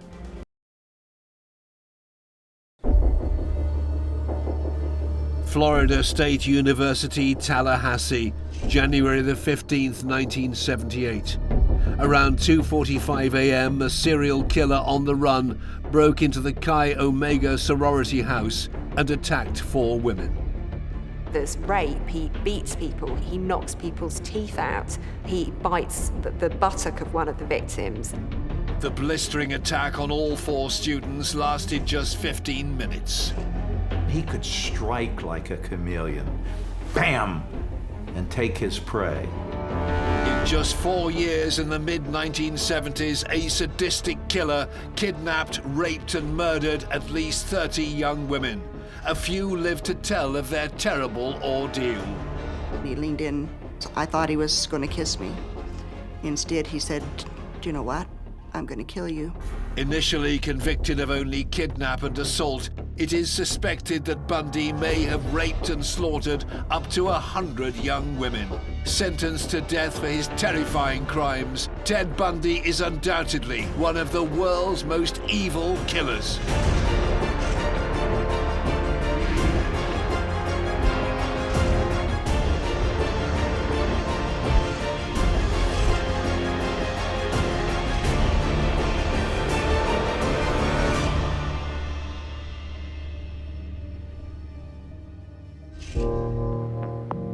Seattle, Washington. Ted Bundy began his reign of terror in the Pacific Northwest and spread it across 7 U.S. states. He would eventually confess to the kidnap, rape and murder of 30 young women between 1974 and 1978. 2 of his victims were just 12 years old. This is a man who killed in the most violent, the most terrifying way. He would, before death, he would break bones, he would rip parts of the body off, he would keep parts of the body mutilated after he did it. This is a person who ravaged his victims, intending to cause pain. He was a monster because he just enjoyed killing. One of his interviews, the interviewer asked him point blank, he said, "Ted, why did you kill?" And Ted kind of raised one eyebrow and kind of smiled and says, "Because I liked it."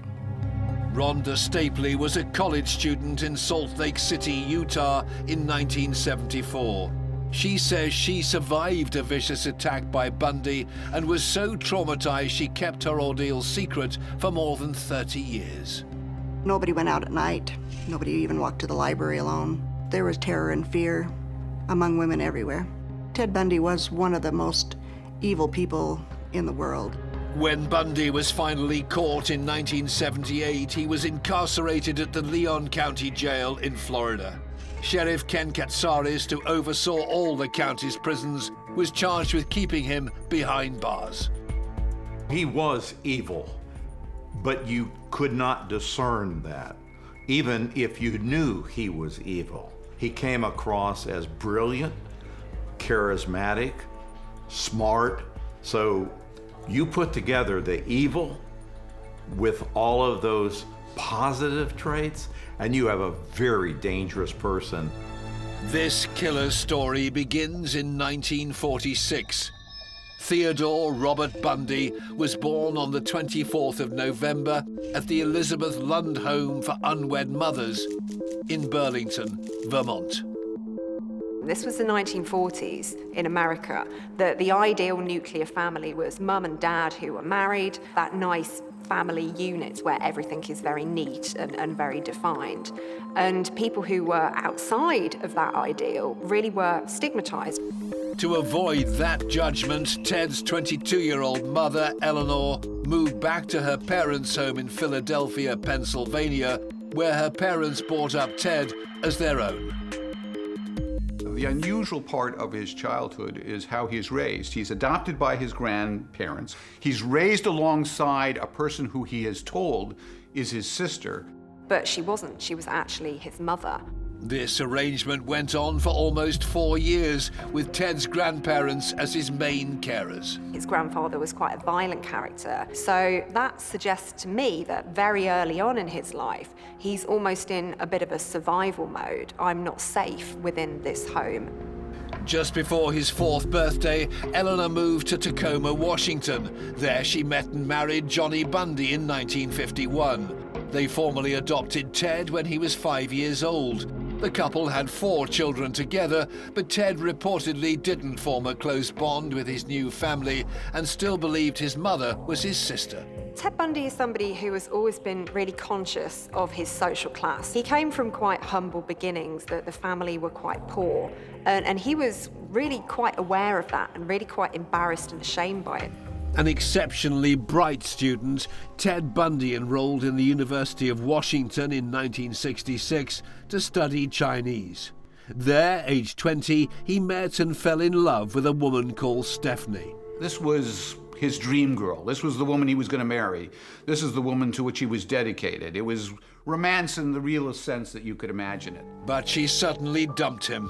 One of the reasons that she cited was that he wasn't ambitious enough. And I think this would have really hit Ted Bundy quite hard, because this feeds into his anxieties around his social class and those feelings of unease and those feelings of not being good enough. So what we've got happening here is this resentment brewing. Bundy dropped out of university in 1968. The following year, he returned to the East Coast in what he later described as a bid to understand his roots. Whilst there, Bundy unearthed a family secret. He discovers his true identity. He discovers that the woman that he's considered to be his sister for his whole life is actually his mother. And he discovers his birth certificate, and the birth certificate says he's illegitimate. The 2 most important women to him, his mother and his mother's surrogate, and the woman he wanted to marry, in essence, both deny and abandon him. The significance to him of that is that women simply cannot be trusted. In 1969, aged 22, Bundy returned to the University of Washington and this time enrolled as a psychology major.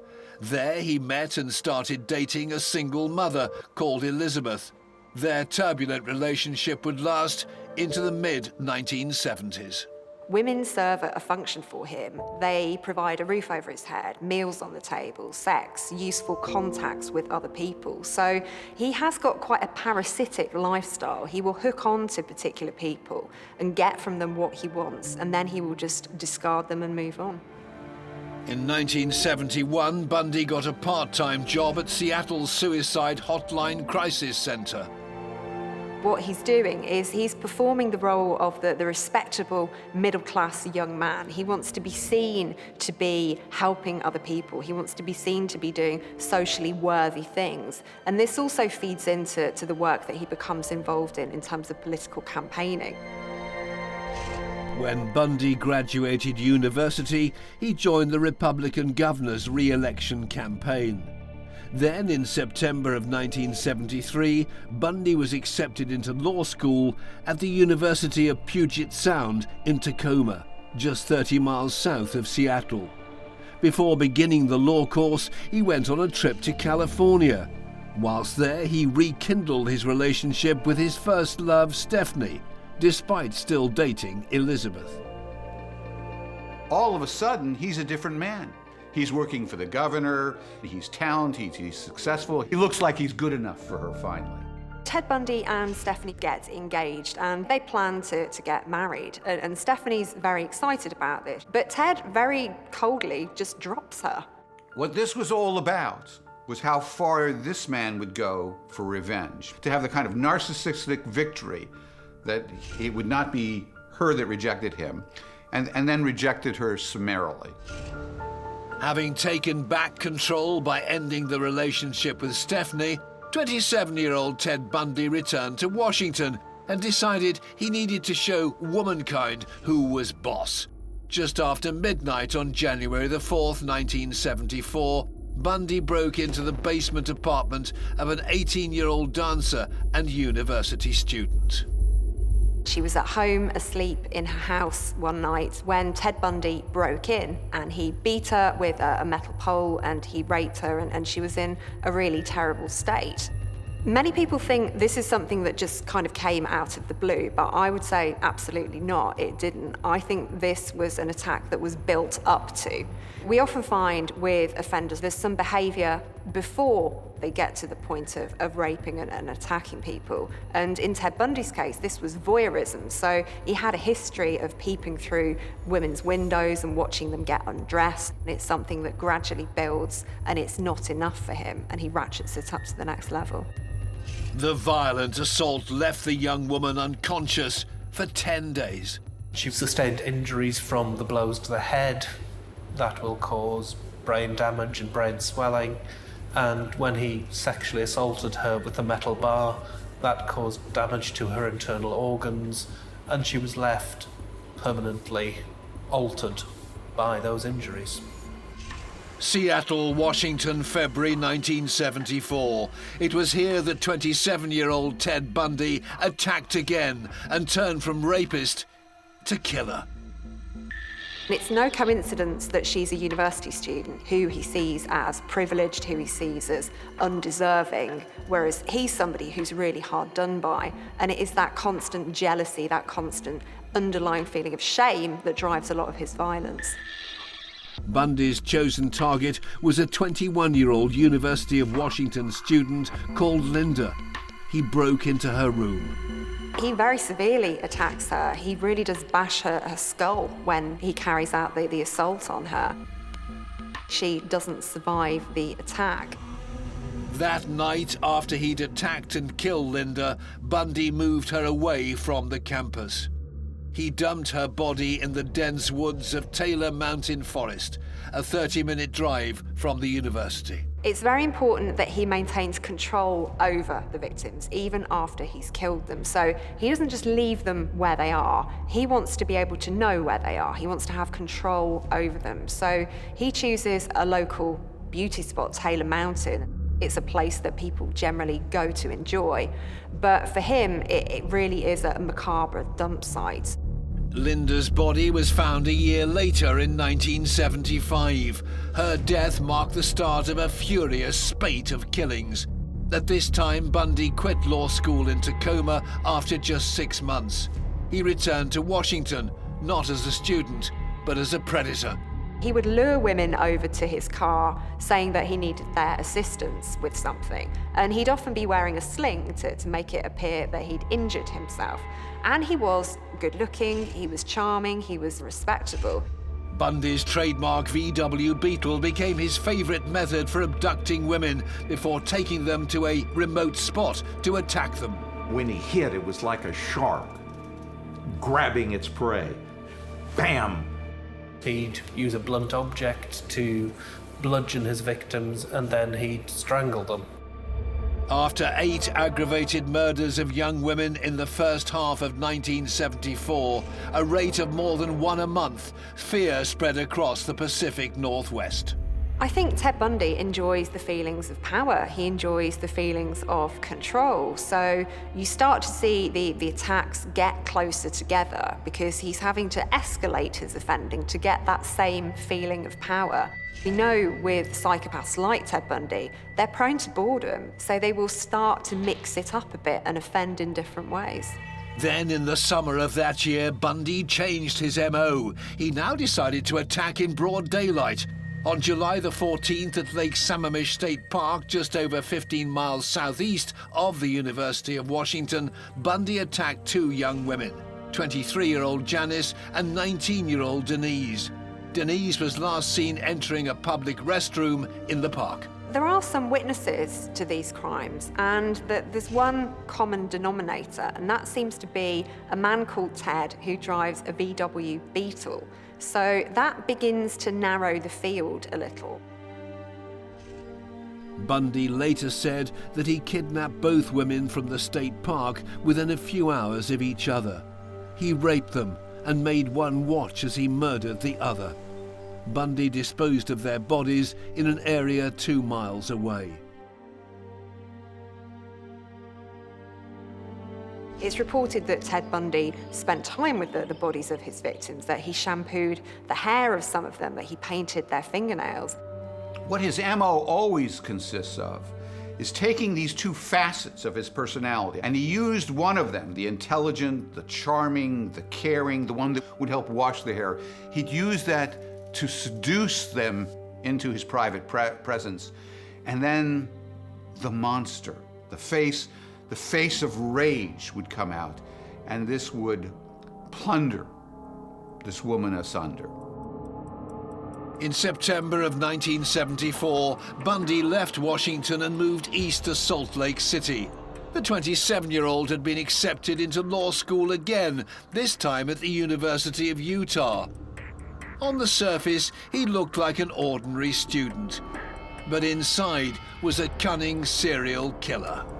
He was not your average person. He was bright, brilliant.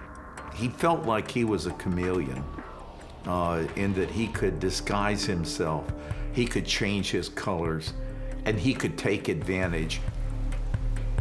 Bundy later claimed that he first killed in Utah on October the 2nd, 1974.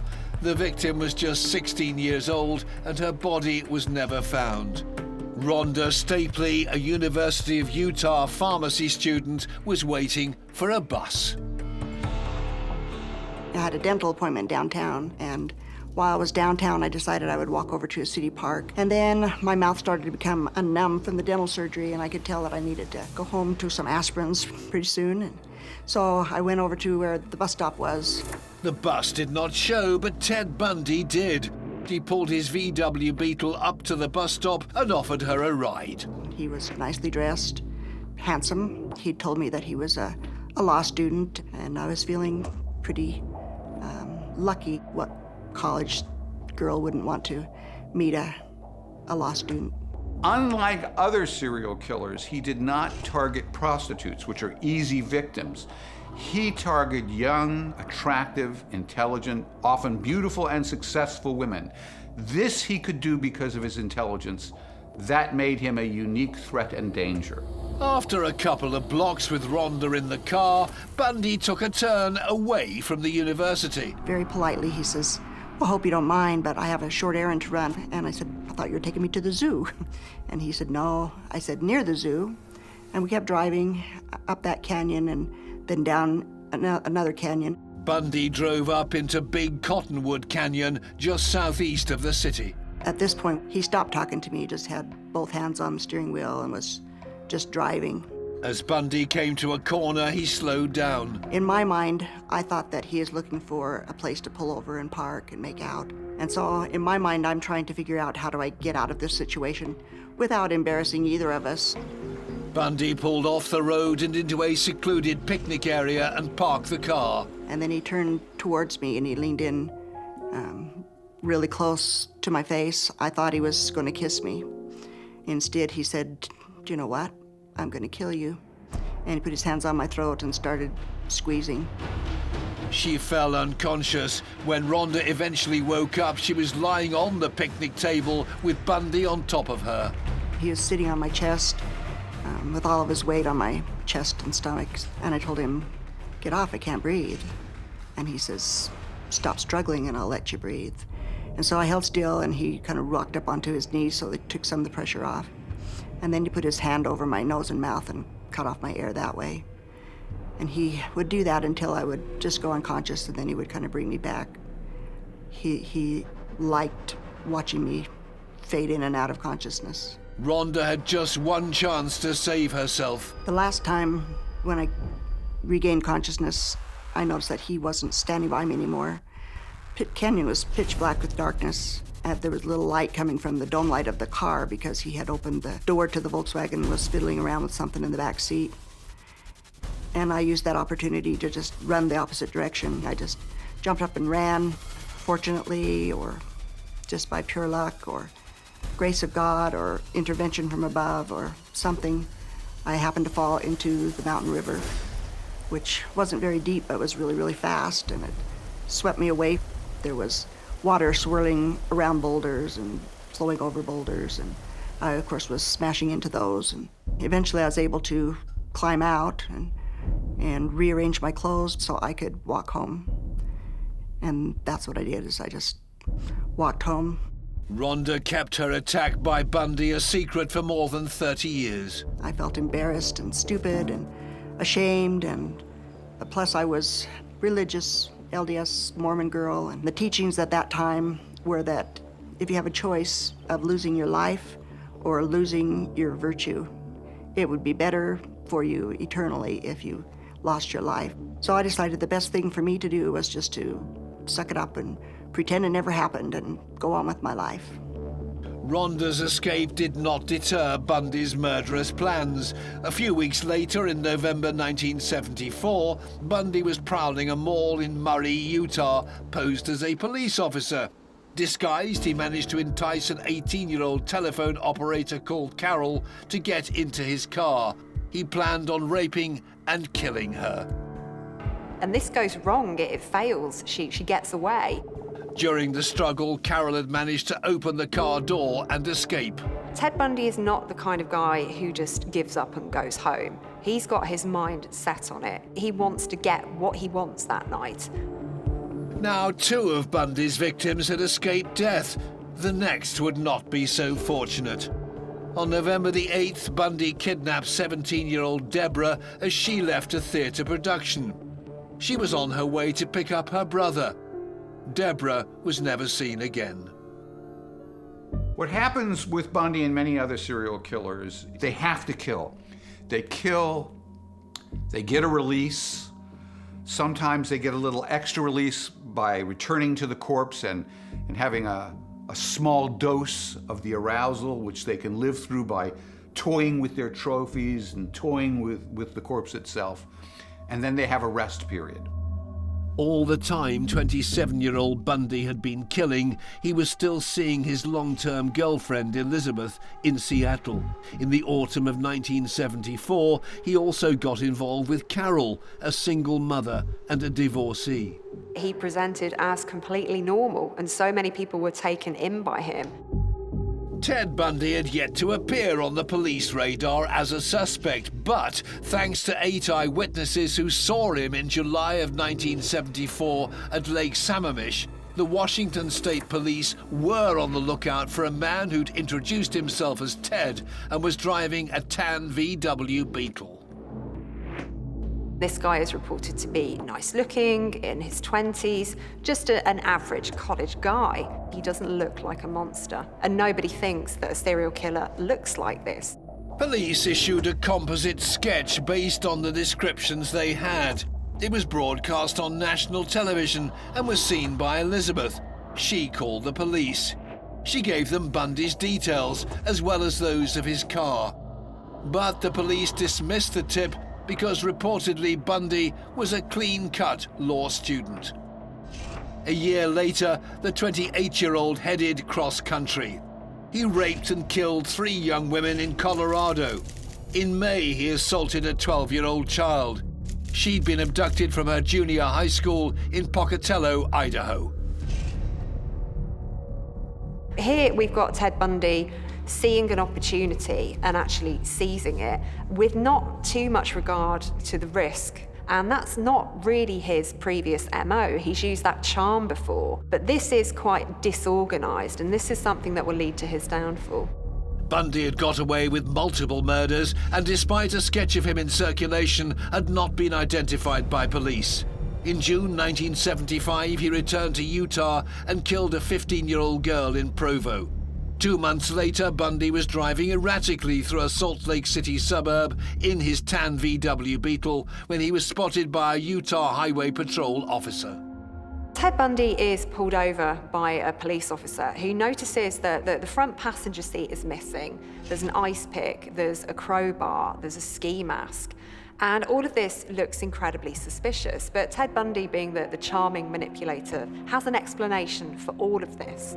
Suspicions were aroused, but the Utah police did not have enough evidence to detain Bundy for anything to do with the murders.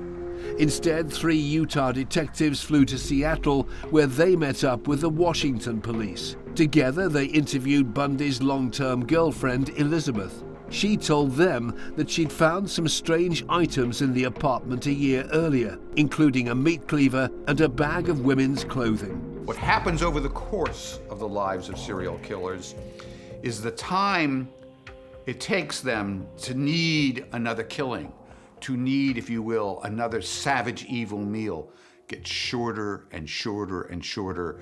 Their control gets less and less and less. The way they perpetrate their crimes becomes wilder and more foolish. With the FBI on his trail, Bundy sold his VW, but it was found by police. Inside, they discovered strands of survivor Carol's hair and hairs from 2 other women.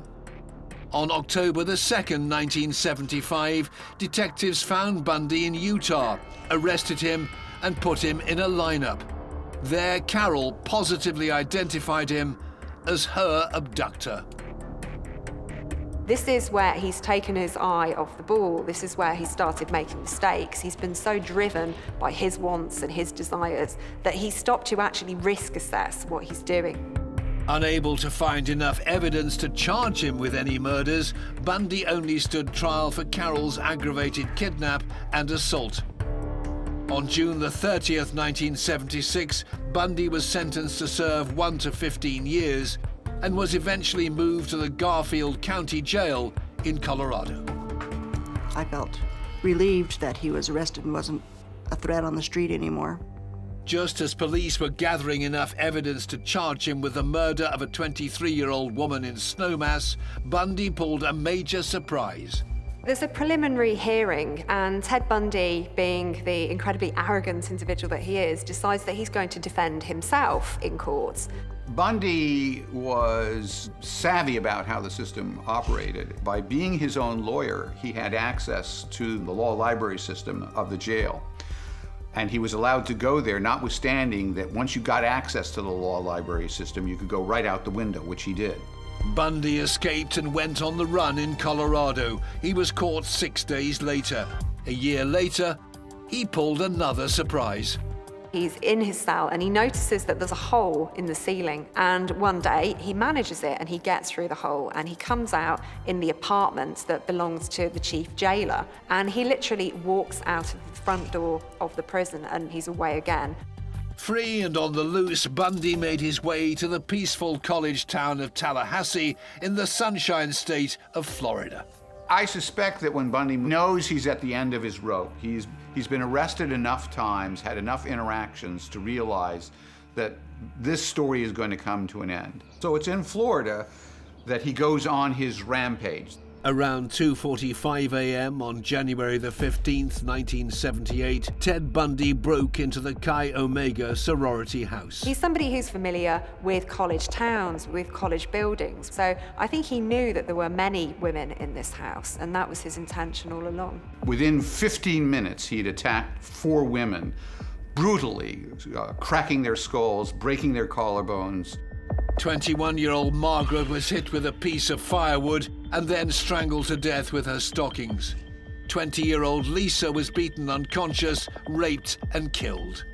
The attack is incredibly brutal. There's rape, he beats people, he knocks people's teeth out, he bites the buttock of one of the victims. The magnitude of the terror for the victim is as intense as the magnitude of the rage by the perpetrator. 2 others were both severely beaten and assaulted. Miraculously, they survived. Within the hour, the sheriff of Leon County, Ken Katsaris, was called to the crime scene. When I got there, I did check with the investigators. They had secured the scene. We knew that we had 2 who were obviously dead, and 2 that they believed may die. You could tell which one was first. You could tell which one was second, third, and fourth.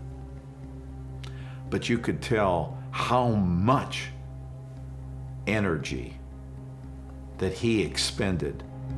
This was not the end of Bundy's activity that night.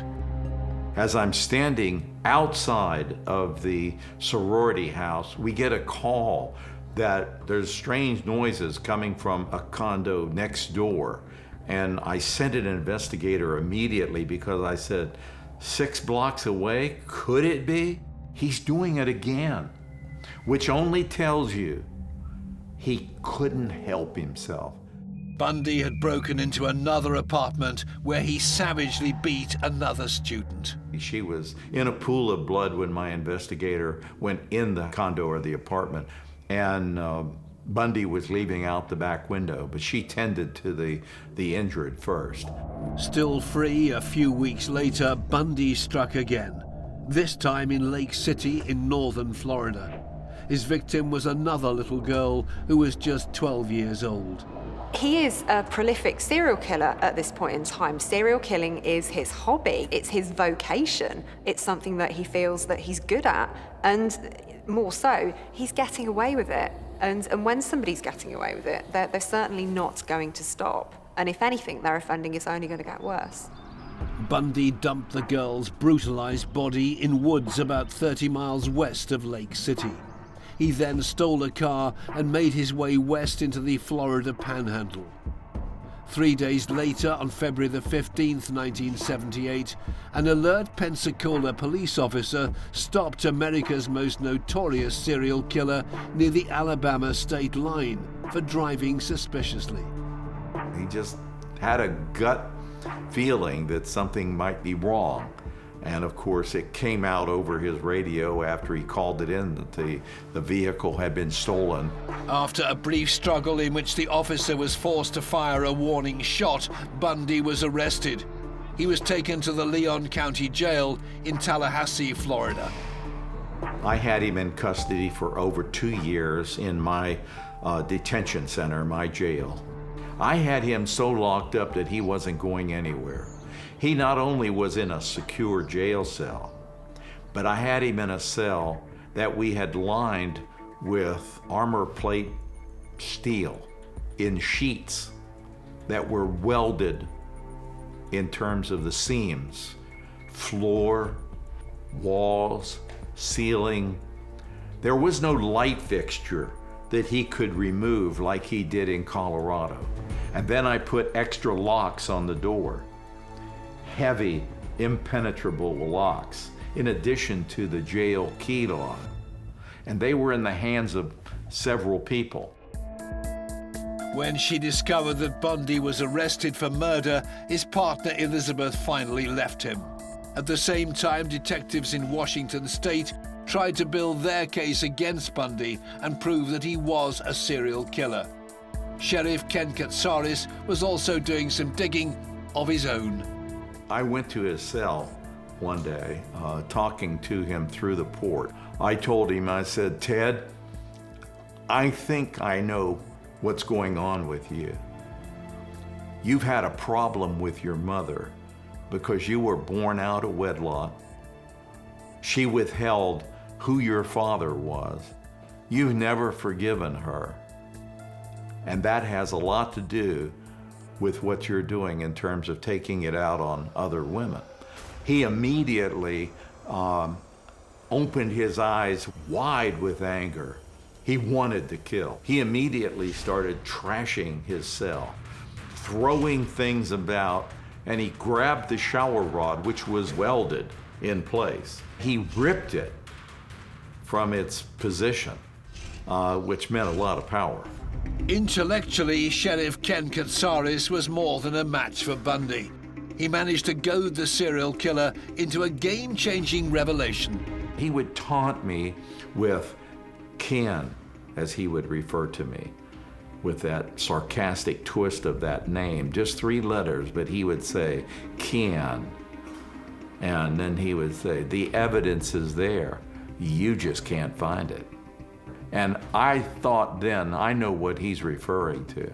He signed one of those bodies. This was Ken's eureka moment. He used his teeth and clamped hard twice to leave a signature. And I realized we had a very deliberate double bite impression. Double meaning he bit down and then he came out and bit again. That was his signature. Ken Katsaris was convinced that bite marks left on the bodies of his victims were the smoking gun that would show once and for all that Ted Bundy was indeed America's most vicious serial killer. But to convict Bundy, the sheriff of Leon County needed to prove it. When I viewed the two bodies of the young ladies at the morgue, on the slab, just barely 20 years of age, I had a 1-month-old little girl at home, and I had a 2-year-old daughter at home, and I just kept flashing images that this could be them. I made myself a promise in the morgue. Somebody's going to pay for this. I will find this person. During his regular interactions with Bundy, the sheriff realized that in the Chi Omega sorority house attack, Bundy had left a bite mark on the left buttock of Lisa, one of the victims. I was teaching the forensics of homicide investigation, and I was teaching the advanced concepts. So I knew that these bites were going to be important. Sheriff Ken Katsaris determined that if he could get an impression of Bundy's bite, he might be able to match it to the marks left on Lisa's body. I needed an exemplar. I needed his teeth marks. And that became, I think it consumed me. How can I get them? The prison officers tried some novel techniques to get the clean impression they needed for a comparison. We gave him different kinds of fruit because we weren't sure which one, the core, would leave the best bite impression.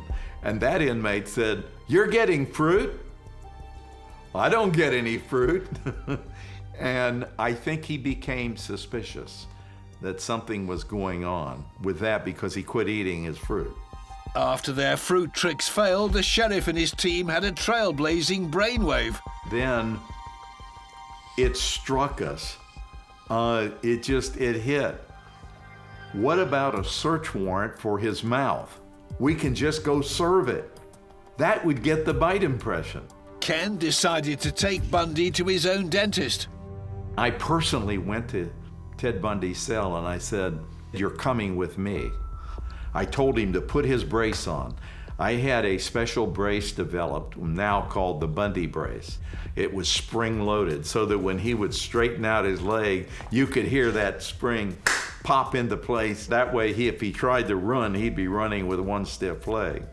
I told him to put his brace on. Bundy reluctantly went with Ken to the dentist's office. And I escorted him up the stairway because he couldn't walk it very well with the brace. And then the door opened, and there stood 3 men with little white smocks on and the dental chair behind them. And he knew the jig was up. He knew, and that's when I knew that he knew that the bite marks were deliberate and they were put there for a purpose. Ken told Bundy that he had a warrant and they were going to get a bite impression from him.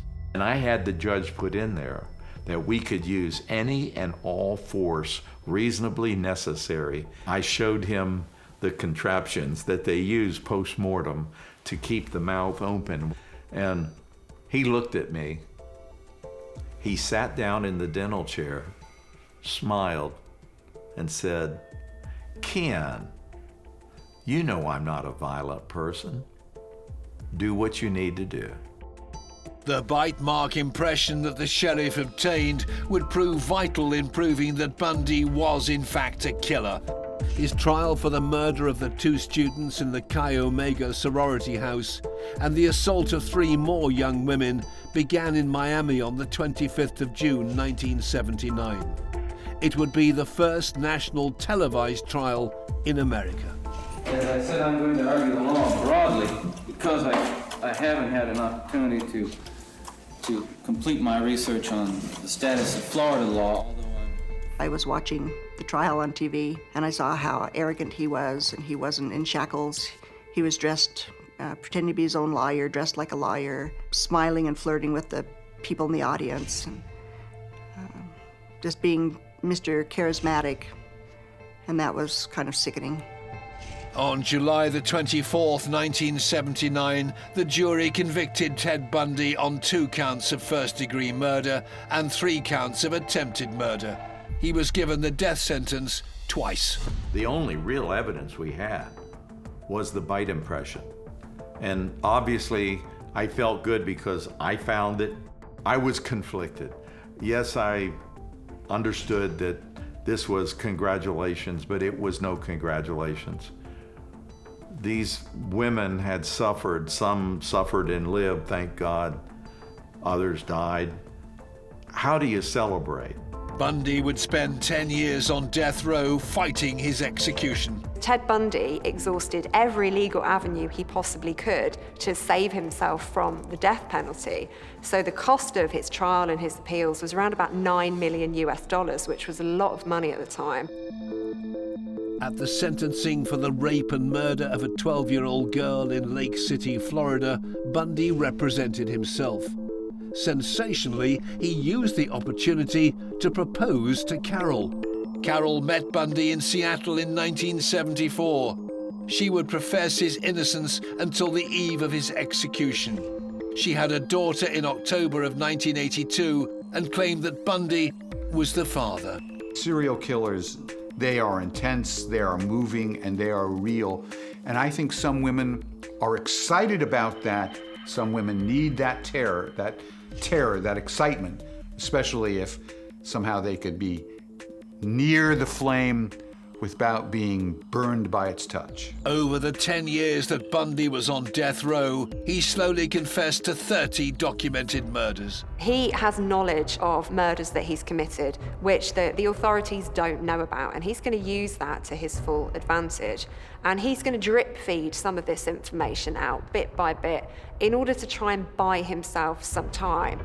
As the appeals ran out and as the death sentence neared, a macabre fascination with Bundy grew. Just before his execution, we started to see this immense media circus around the event. We started to see radio shows playing the sound of frying bacon on air, and they had a Bundy countdown.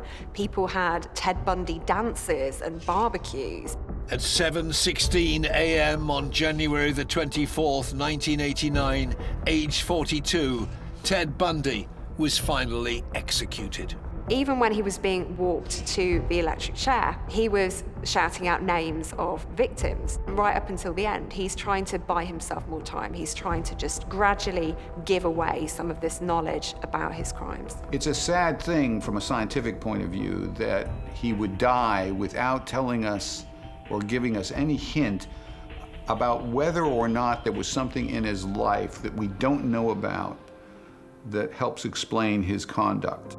I was not really happy, but kind of relieved. Normally, I don't very often agree with the death penalty, but with him, it was necessary. So many people were taken in by him. Despite the fact he was leaving this trail of bodies behind him, monsters don't always look like monsters. Sometimes they look like the guy next door. Arguably America's most notorious murderer, Bundy was deceptively depraved. He used his charms to kidnap, rape, and kill, by some estimates, up to 100 young women and girls, making Ted Bundy one of the world's most evil killers. Seattle, Washington, November the 5th, 2003. The King County Superior Court. In front of a packed room, 54-year-old killer Gary Ridgway pleaded guilty to 48 counts of aggravated murder. Gary Ridgway is probably the most prolific serial killer in America, if not the world. He was a killing machine, a man of extraordinary evil. When another body was found years later, the terrible death toll hit 49. He's preying on sex workers or young women who have run away from home, people who are vulnerable. He disposes of their bodies in the Green River. Among the many victims were young girls who'd run away from home. She was a little girl when she was murdered by him. She deserved the best of everything. She deserved to have a very happy life. Despite police suspicions, it took nearly 20 painstaking years to gather enough evidence to convict Ridgway for the murders. I poked him with my finger in his chest. I says, "You SOB, I know you did it, and we're gonna get you." The man who became known as the Green River Killer murdered 49 young women and is suspected of killing many more. All that makes Gary Ridgway one of the world's most evil killers.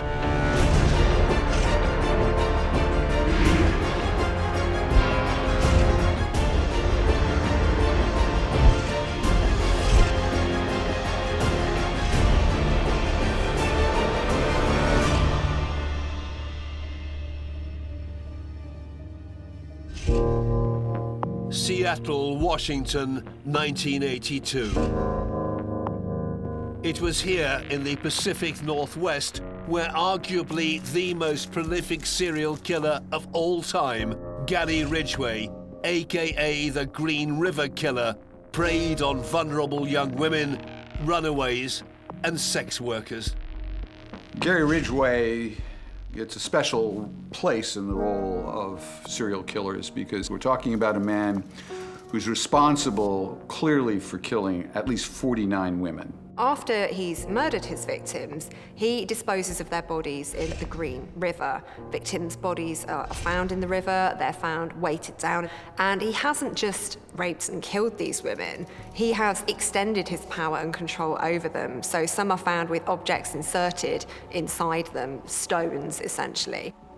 This was a killing machine operating in plain sight. What could be more horrifying?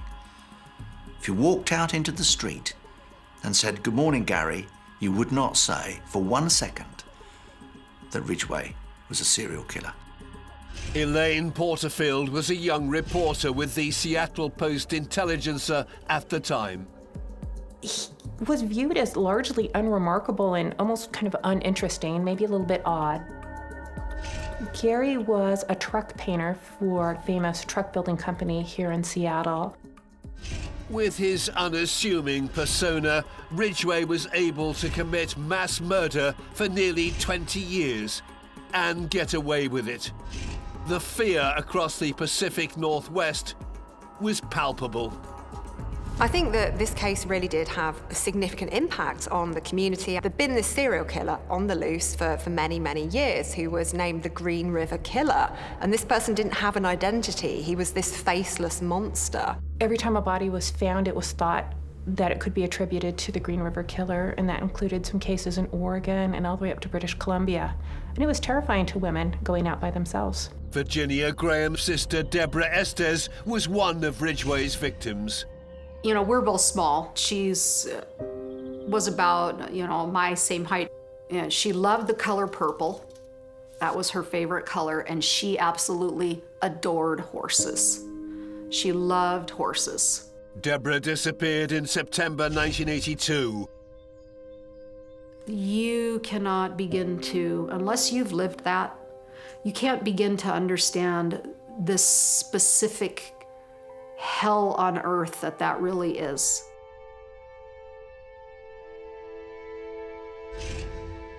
Candice Diskin's younger sister went missing in 1987. My sister's name was Roberta Joseph Hayes. Bobby Joe, that was her nickname. I think of her often. I don't know, she just had a big, beautiful smile and big blue eyes, and she was a funny kid. Bobby Joe's body was not found for 4 years. All the while, Candice suspected the worst, that her sister had been murdered by the Green River Killer. It was a really tough time not knowing where so many people's loved ones, their daughters, where they were. what was happening to them. Sergeant Frank Atchley and his partner Bob Lamoria served jointly as supervisors on the Green River Task Force. They and their fellow detectives worked tirelessly to track down the man who was arguably the most prolific mass murderer in U.S. history. We were finding victims 2 or 3 times a week during certain periods of time during the investigation. We had victims that were missing for over 2 years that had never been reported missing. So it made it easy for Mr. Ridgway to get away with it as long as he did, because we were sometimes 2 and 3 years behind him. This killer's story begins over 70 years ago. Gary Ridgway was born in Salt Lake City, Utah in 1949. The middle of 3 sons, to a ferocious, domineering mother and a bus driver father. His parents argued relentlessly, but he always took his mother's side. The mother was to become the most signal figure in his life. The other thing about his mother is this. Up till roughly age 13, he had a bedwetting problem, and his mother would deal with his problem by personally washing his genitalia. This kind of behavior is very unusual. It is going to inevitably lead to a confusion about sexuality. And indeed, Ridgway admitted to his psychiatrist that he had lustful sexual feelings towards his mother. As a teenager, he was obsessed with sex. By the time he reaches adolescence, Ridgway has got what could only be described as a supercharged sex drive. He wants sex all the time, everywhere, regardless. Ridgway struggled in school and was held back 2 grades. There's also problems with his peers. He's always the slow one. He's always a bit behind. So always being the odd one out, not having that sense of belonging. And one of the things that Gary Ridgway learned to protect himself was to be violent, was to instill fear in other people, because that was a kind of armor. Age 16, Ridgway viciously attacked a 6-year-old boy. It actually stabs the boy seriously in the liver, and the child survives. This episode hints that there is some completely psychotic, disorganized process going on just below the surface with him.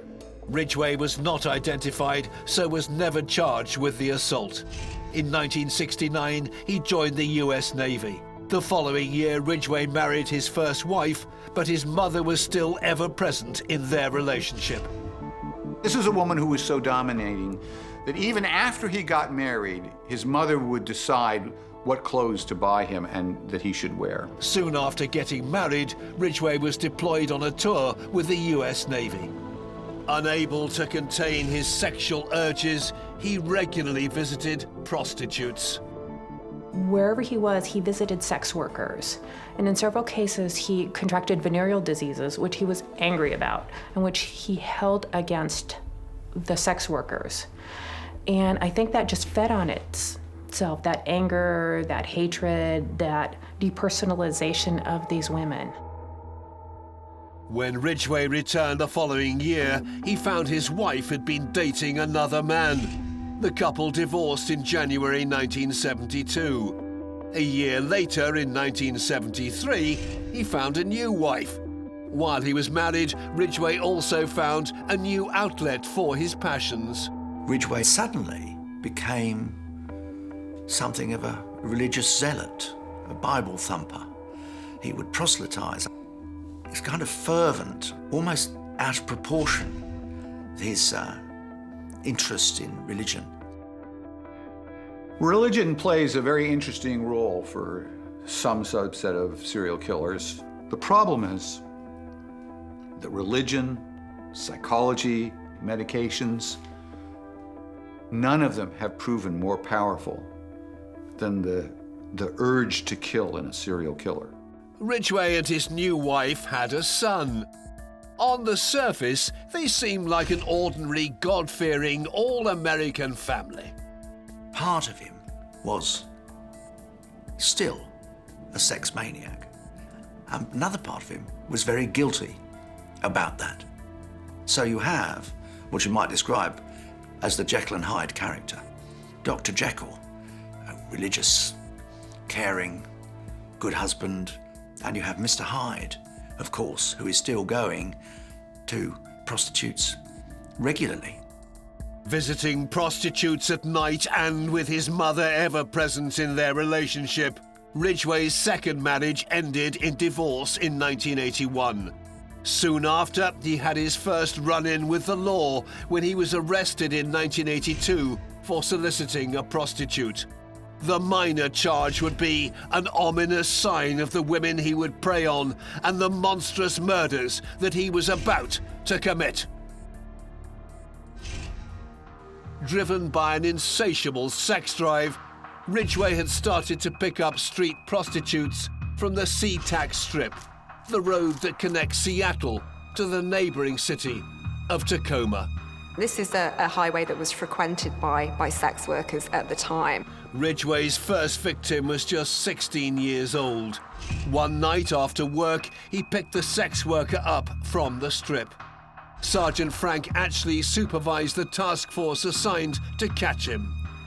These women were in the area of Pacific Highway South, and that's where he would make contact with them and abduct them, okay? And usually these were after hours, during the hours of darkness. How he would get them into his car is anybody's guess. Ridgway took his first victim to a desolate location along the banks of the Green River, just outside Seattle's city limits. The body of the 16-year-old was found on July the 15th, 1982. Detectives later determined that she'd been murdered about a week earlier. Sergeant Bob Lamoria supervised the search at the first crime scene. The first victim apparently floated down the river and got tangled up in some brush and the rocks, and her body was exposed in plain view.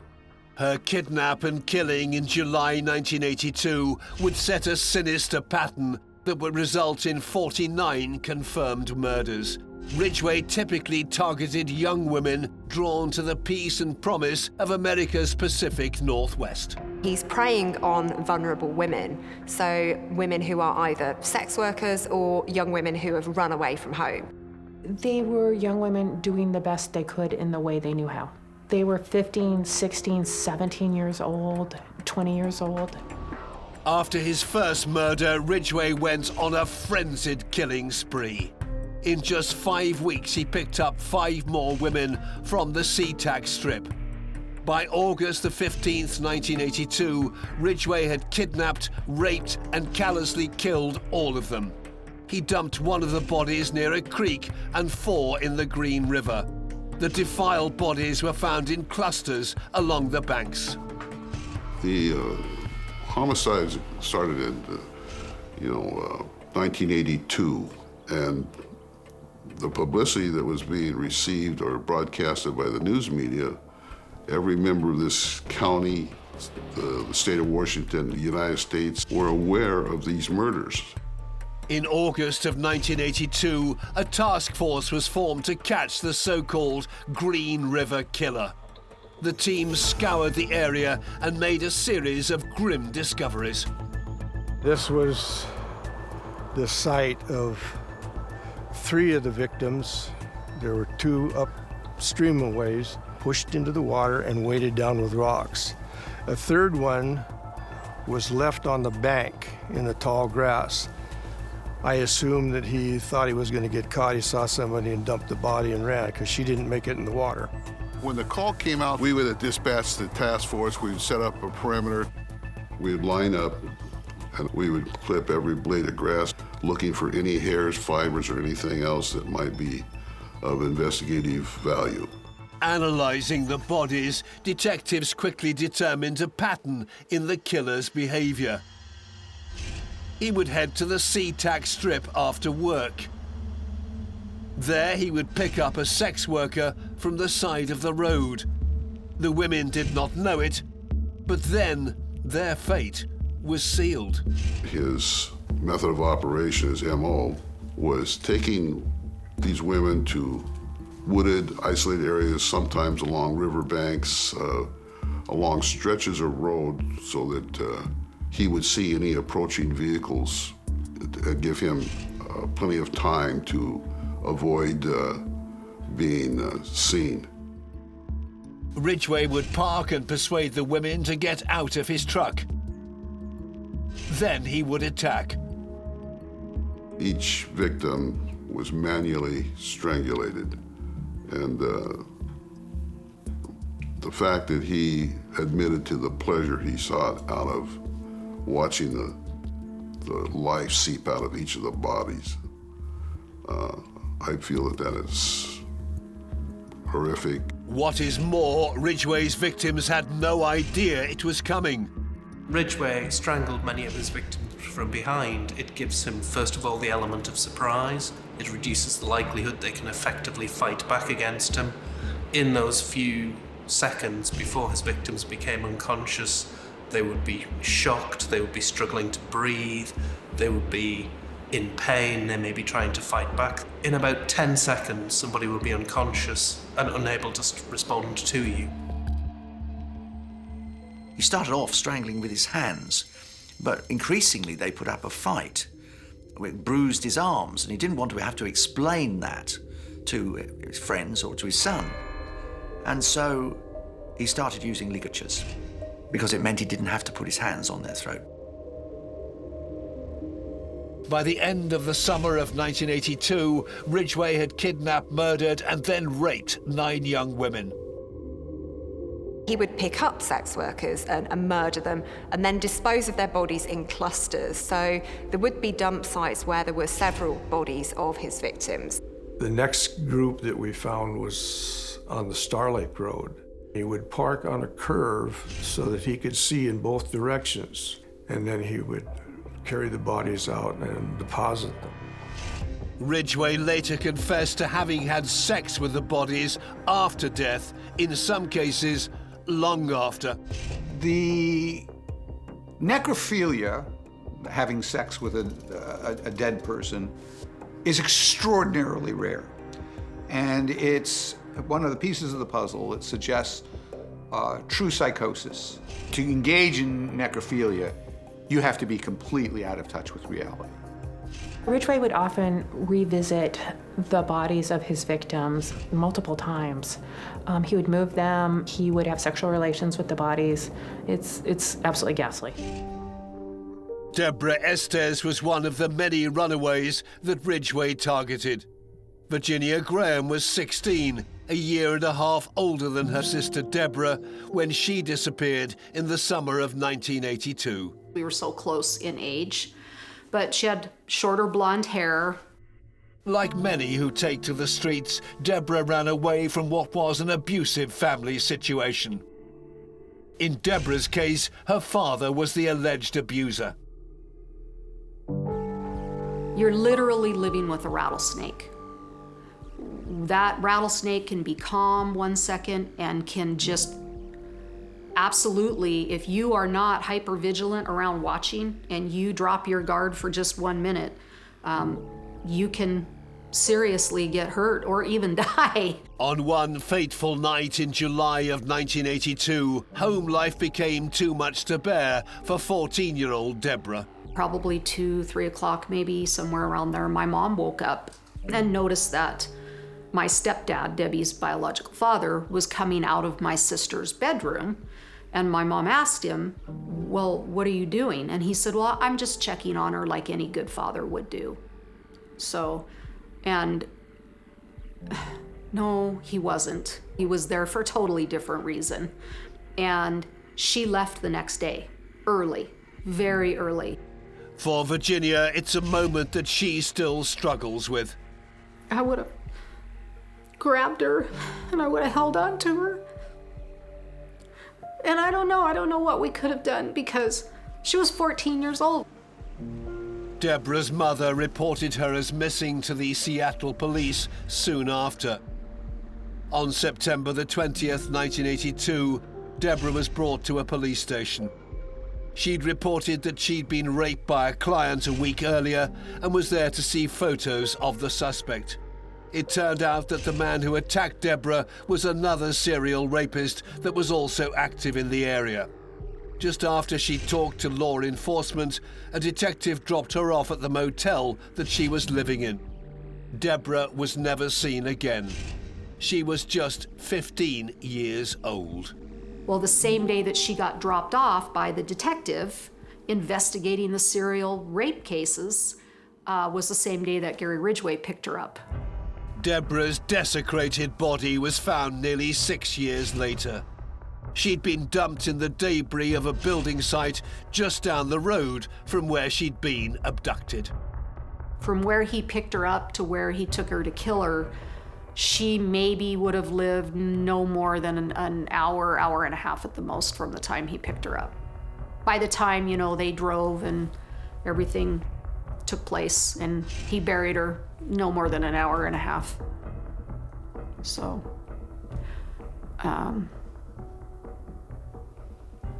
boy, that's a sobering thought.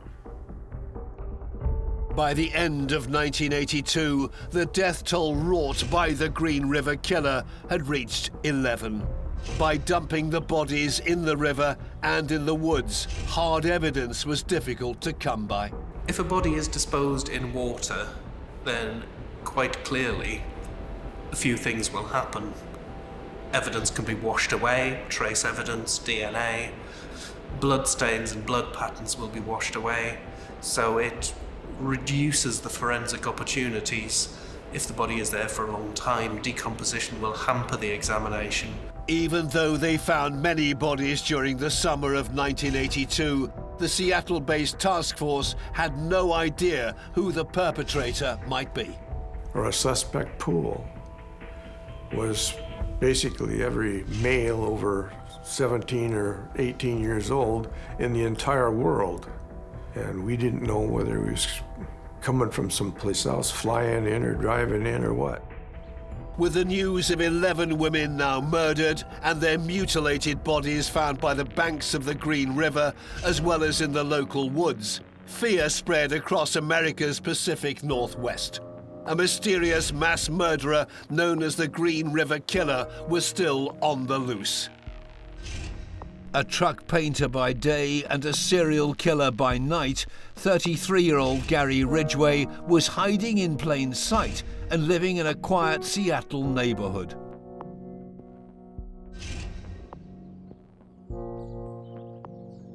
The police in the area were struggling because who would suspect Gary Ridgway, this inoffensive, talkative, plain, ordinary-looking man?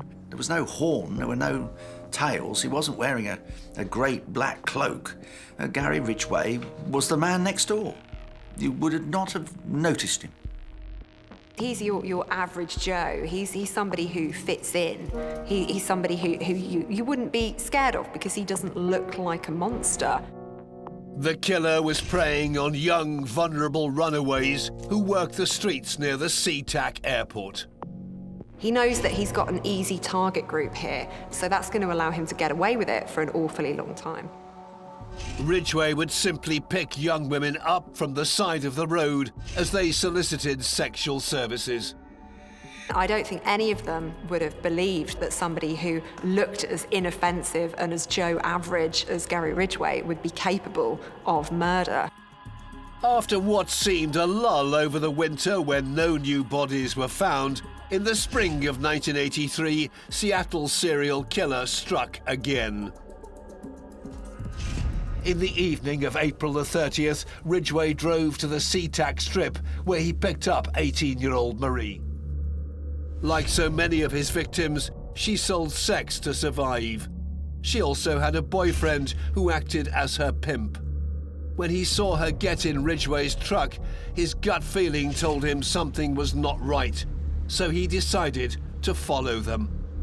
The boyfriend saw her get into the car and he was trying to go to her rescue, but he couldn't because he got stopped at an electrical signal light. When she didn't return home a few days later, Marie's anxious boyfriend and her father desperately searched the area.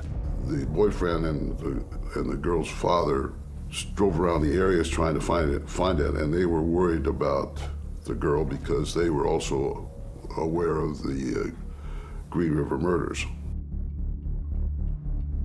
The two men made a remarkable discovery.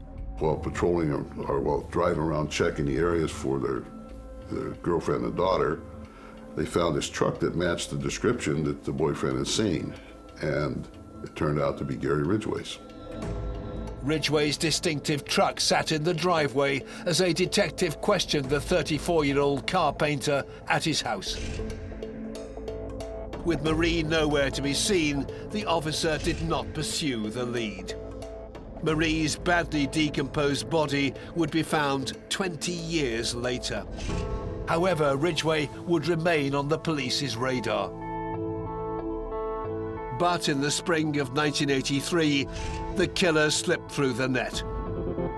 Just a few days later, on May the 3rd, he killed again. This time, he radically changed his MO. He attacked 21-year-old Carol Ann, a local waitress and a single mother. Carol Ann was somebody who wasn't a sex worker. She was somebody who knew Gary Ridgway, and that the two of them had sex, and afterwards Gary Ridgway had strangled her.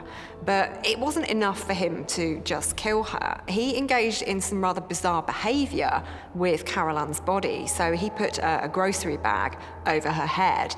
He left two gutted fish on her body.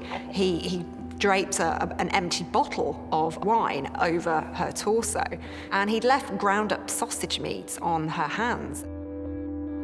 Carol Ann's body was found some 20 miles east of the SeaTac Strip in Maple Valley, Washington. This woman was different than the other victims. It was maybe the only time or the first time that he killed a non-prostitute.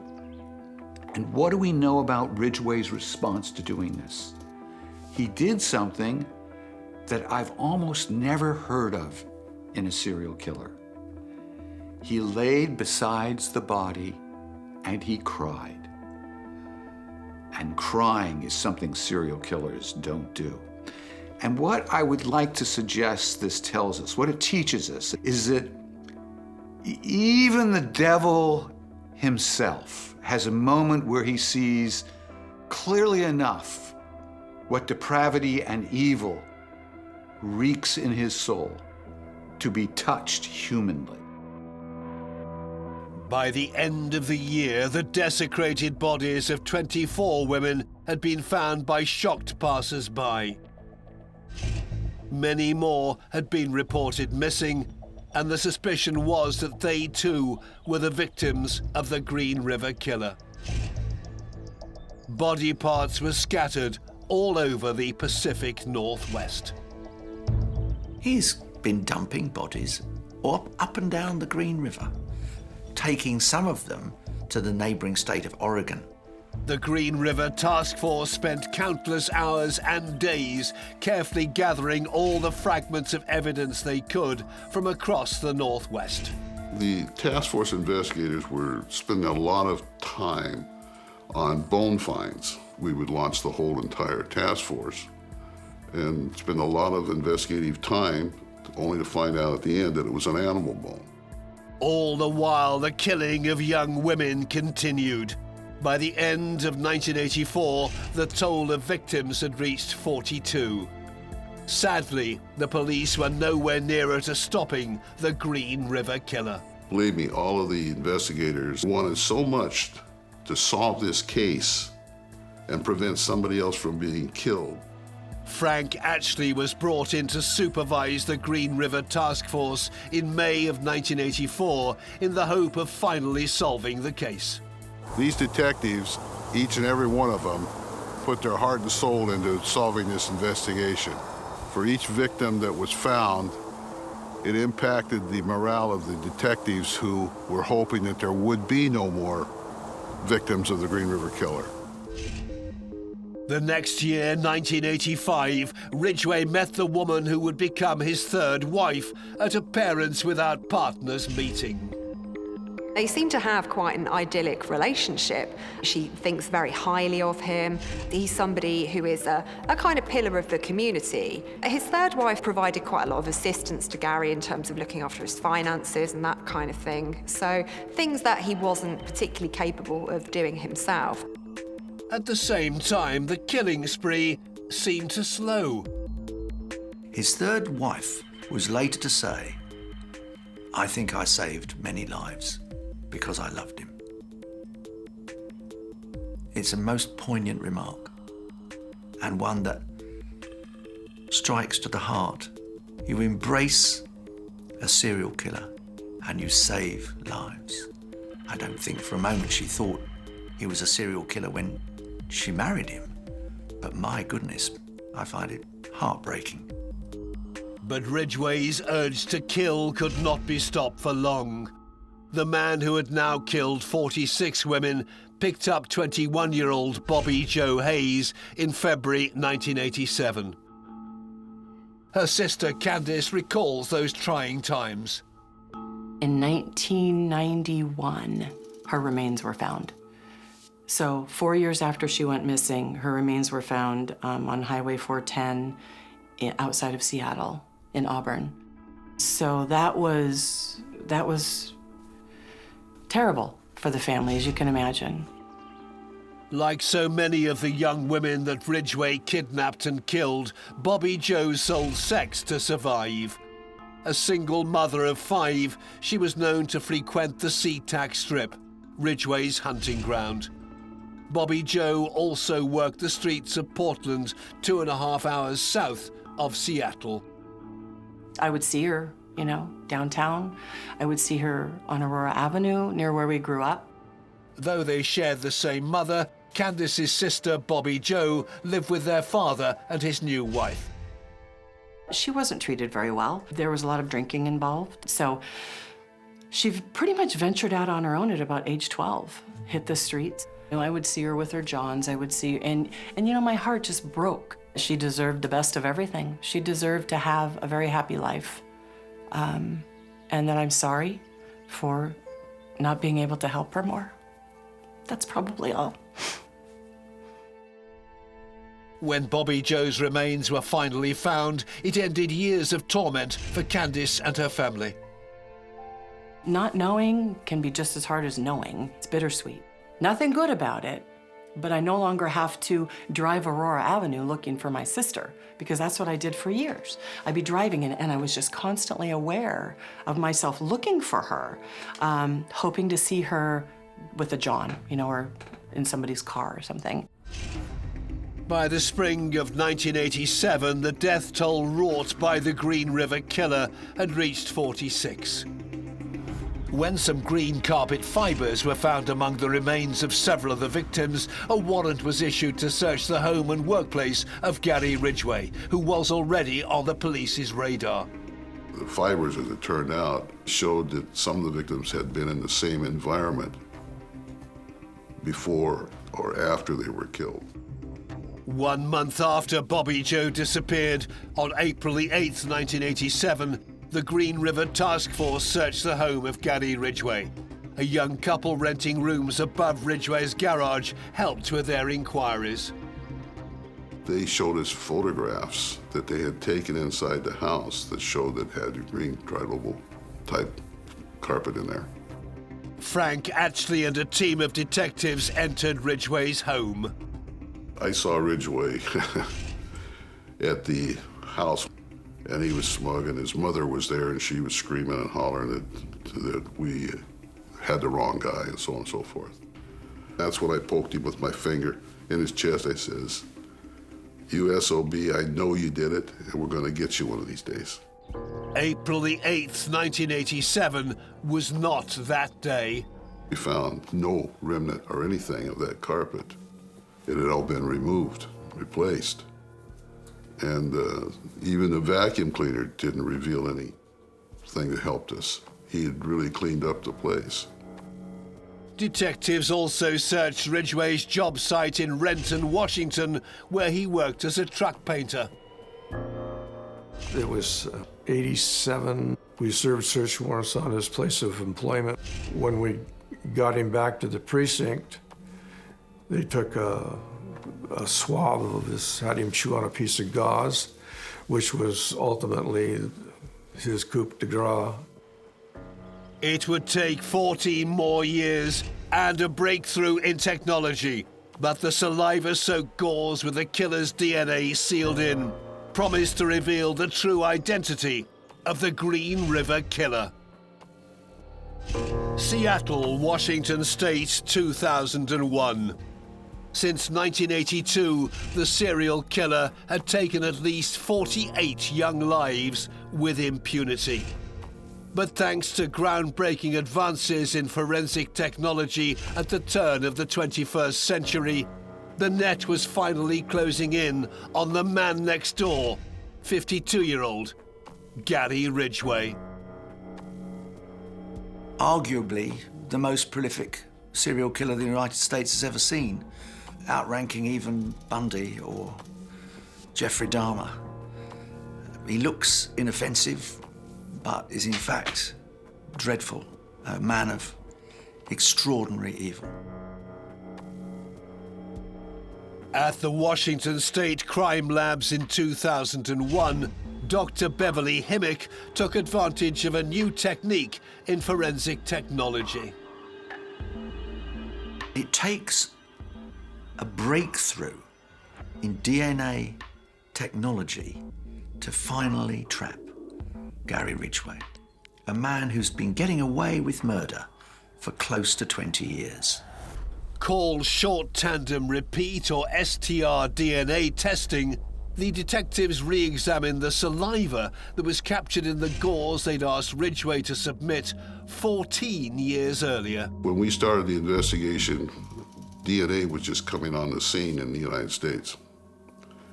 And the thing that we finally got Ridgway on, the DNA, had been submitted 2, 3, 4 times previous for processing, but it kept coming back inconclusive.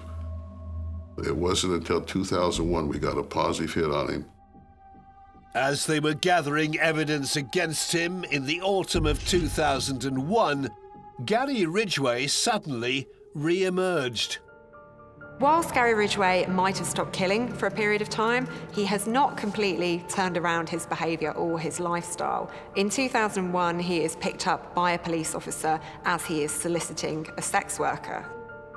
He makes the mistake of picking up an undercover police officer whom he mistakes for a prostitute, and that led to his arrest. Alerted to the incident and concerned that he might kill again, law enforcement decided to act. On November the 30th, 2001, they arrested Gary Ridgway. It was unbelievable.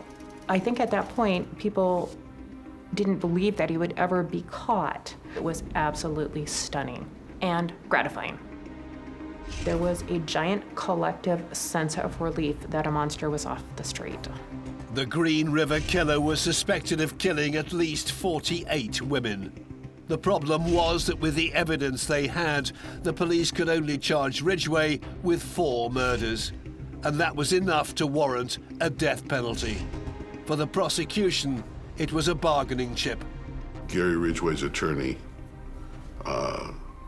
contacted the prosecutor and agreed to waive the death penalty in exchange for a complete confession on all the women that he killed in the King County jurisdiction. To try and help all the affected families find out what had happened to their loved ones, the deal was made. In 2003, Gary Ridgway confessed to the dozens of murders he had committed. The investigators then contacted the families of the deceased. That was a day, you know what PTSD is?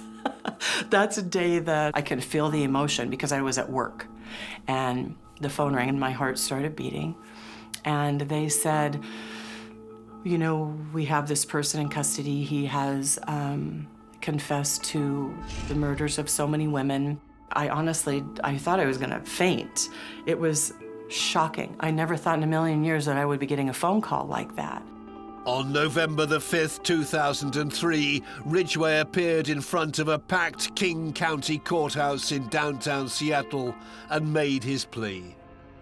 The first time I saw him, it was disappointing. He was kind of a mouse of a man in the minds of so many in the Pacific Northwest as some sort of superhuman, that it was just shocking to see what a little worm of a man he actually was. He tried to apologize at one point, but the father of one of the victims interrupted him with sort of a torrent of emotion, and Ridgway was unable to speak. The father obviously just had to address him. Eventually, he was gaveled to order by the judge, but it was a very intense moment. The only time Gary Ridgway was affected by any words that anyone spoke were when he was forgiven. Interestingly enough, that made me more angry when I saw that. It's like, I just poured my heart out to you, what you've done to our family by taking my sister, and nothing. He had no facial expression whatsoever. I didn't get it. The first time that they sentenced Gary Ridgway in 2003, I couldn't cry. I was numb. There just was nothing there. Virginia Graham went to the court to try to understand why Ridgway had killed her sister Deborah over 20 years earlier. I don't know how another human being could do to somebody else what he put these girls through. In the court that day, there were no pictures of who these victims were. It was just names on a piece of paper. So I wanted him to know that she wasn't a thing, that she was my sister and that she was loved. So I had that picture that I showed to him. She was a little girl when she was murdered by him.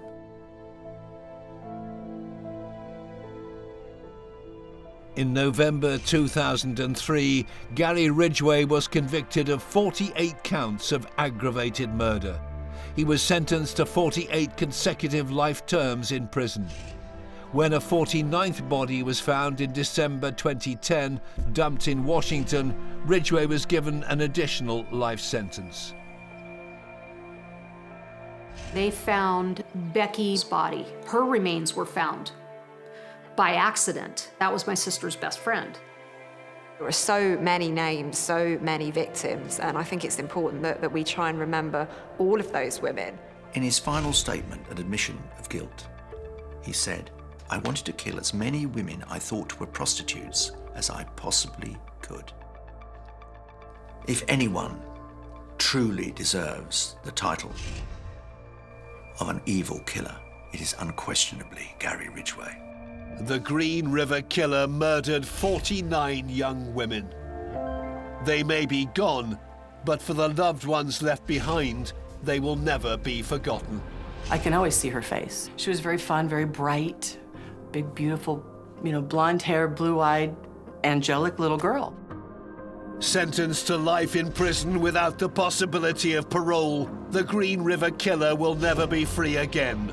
Arguably the most prolific serial killer ever known, Gary Ridgway is without doubt one of the world's most evil killers.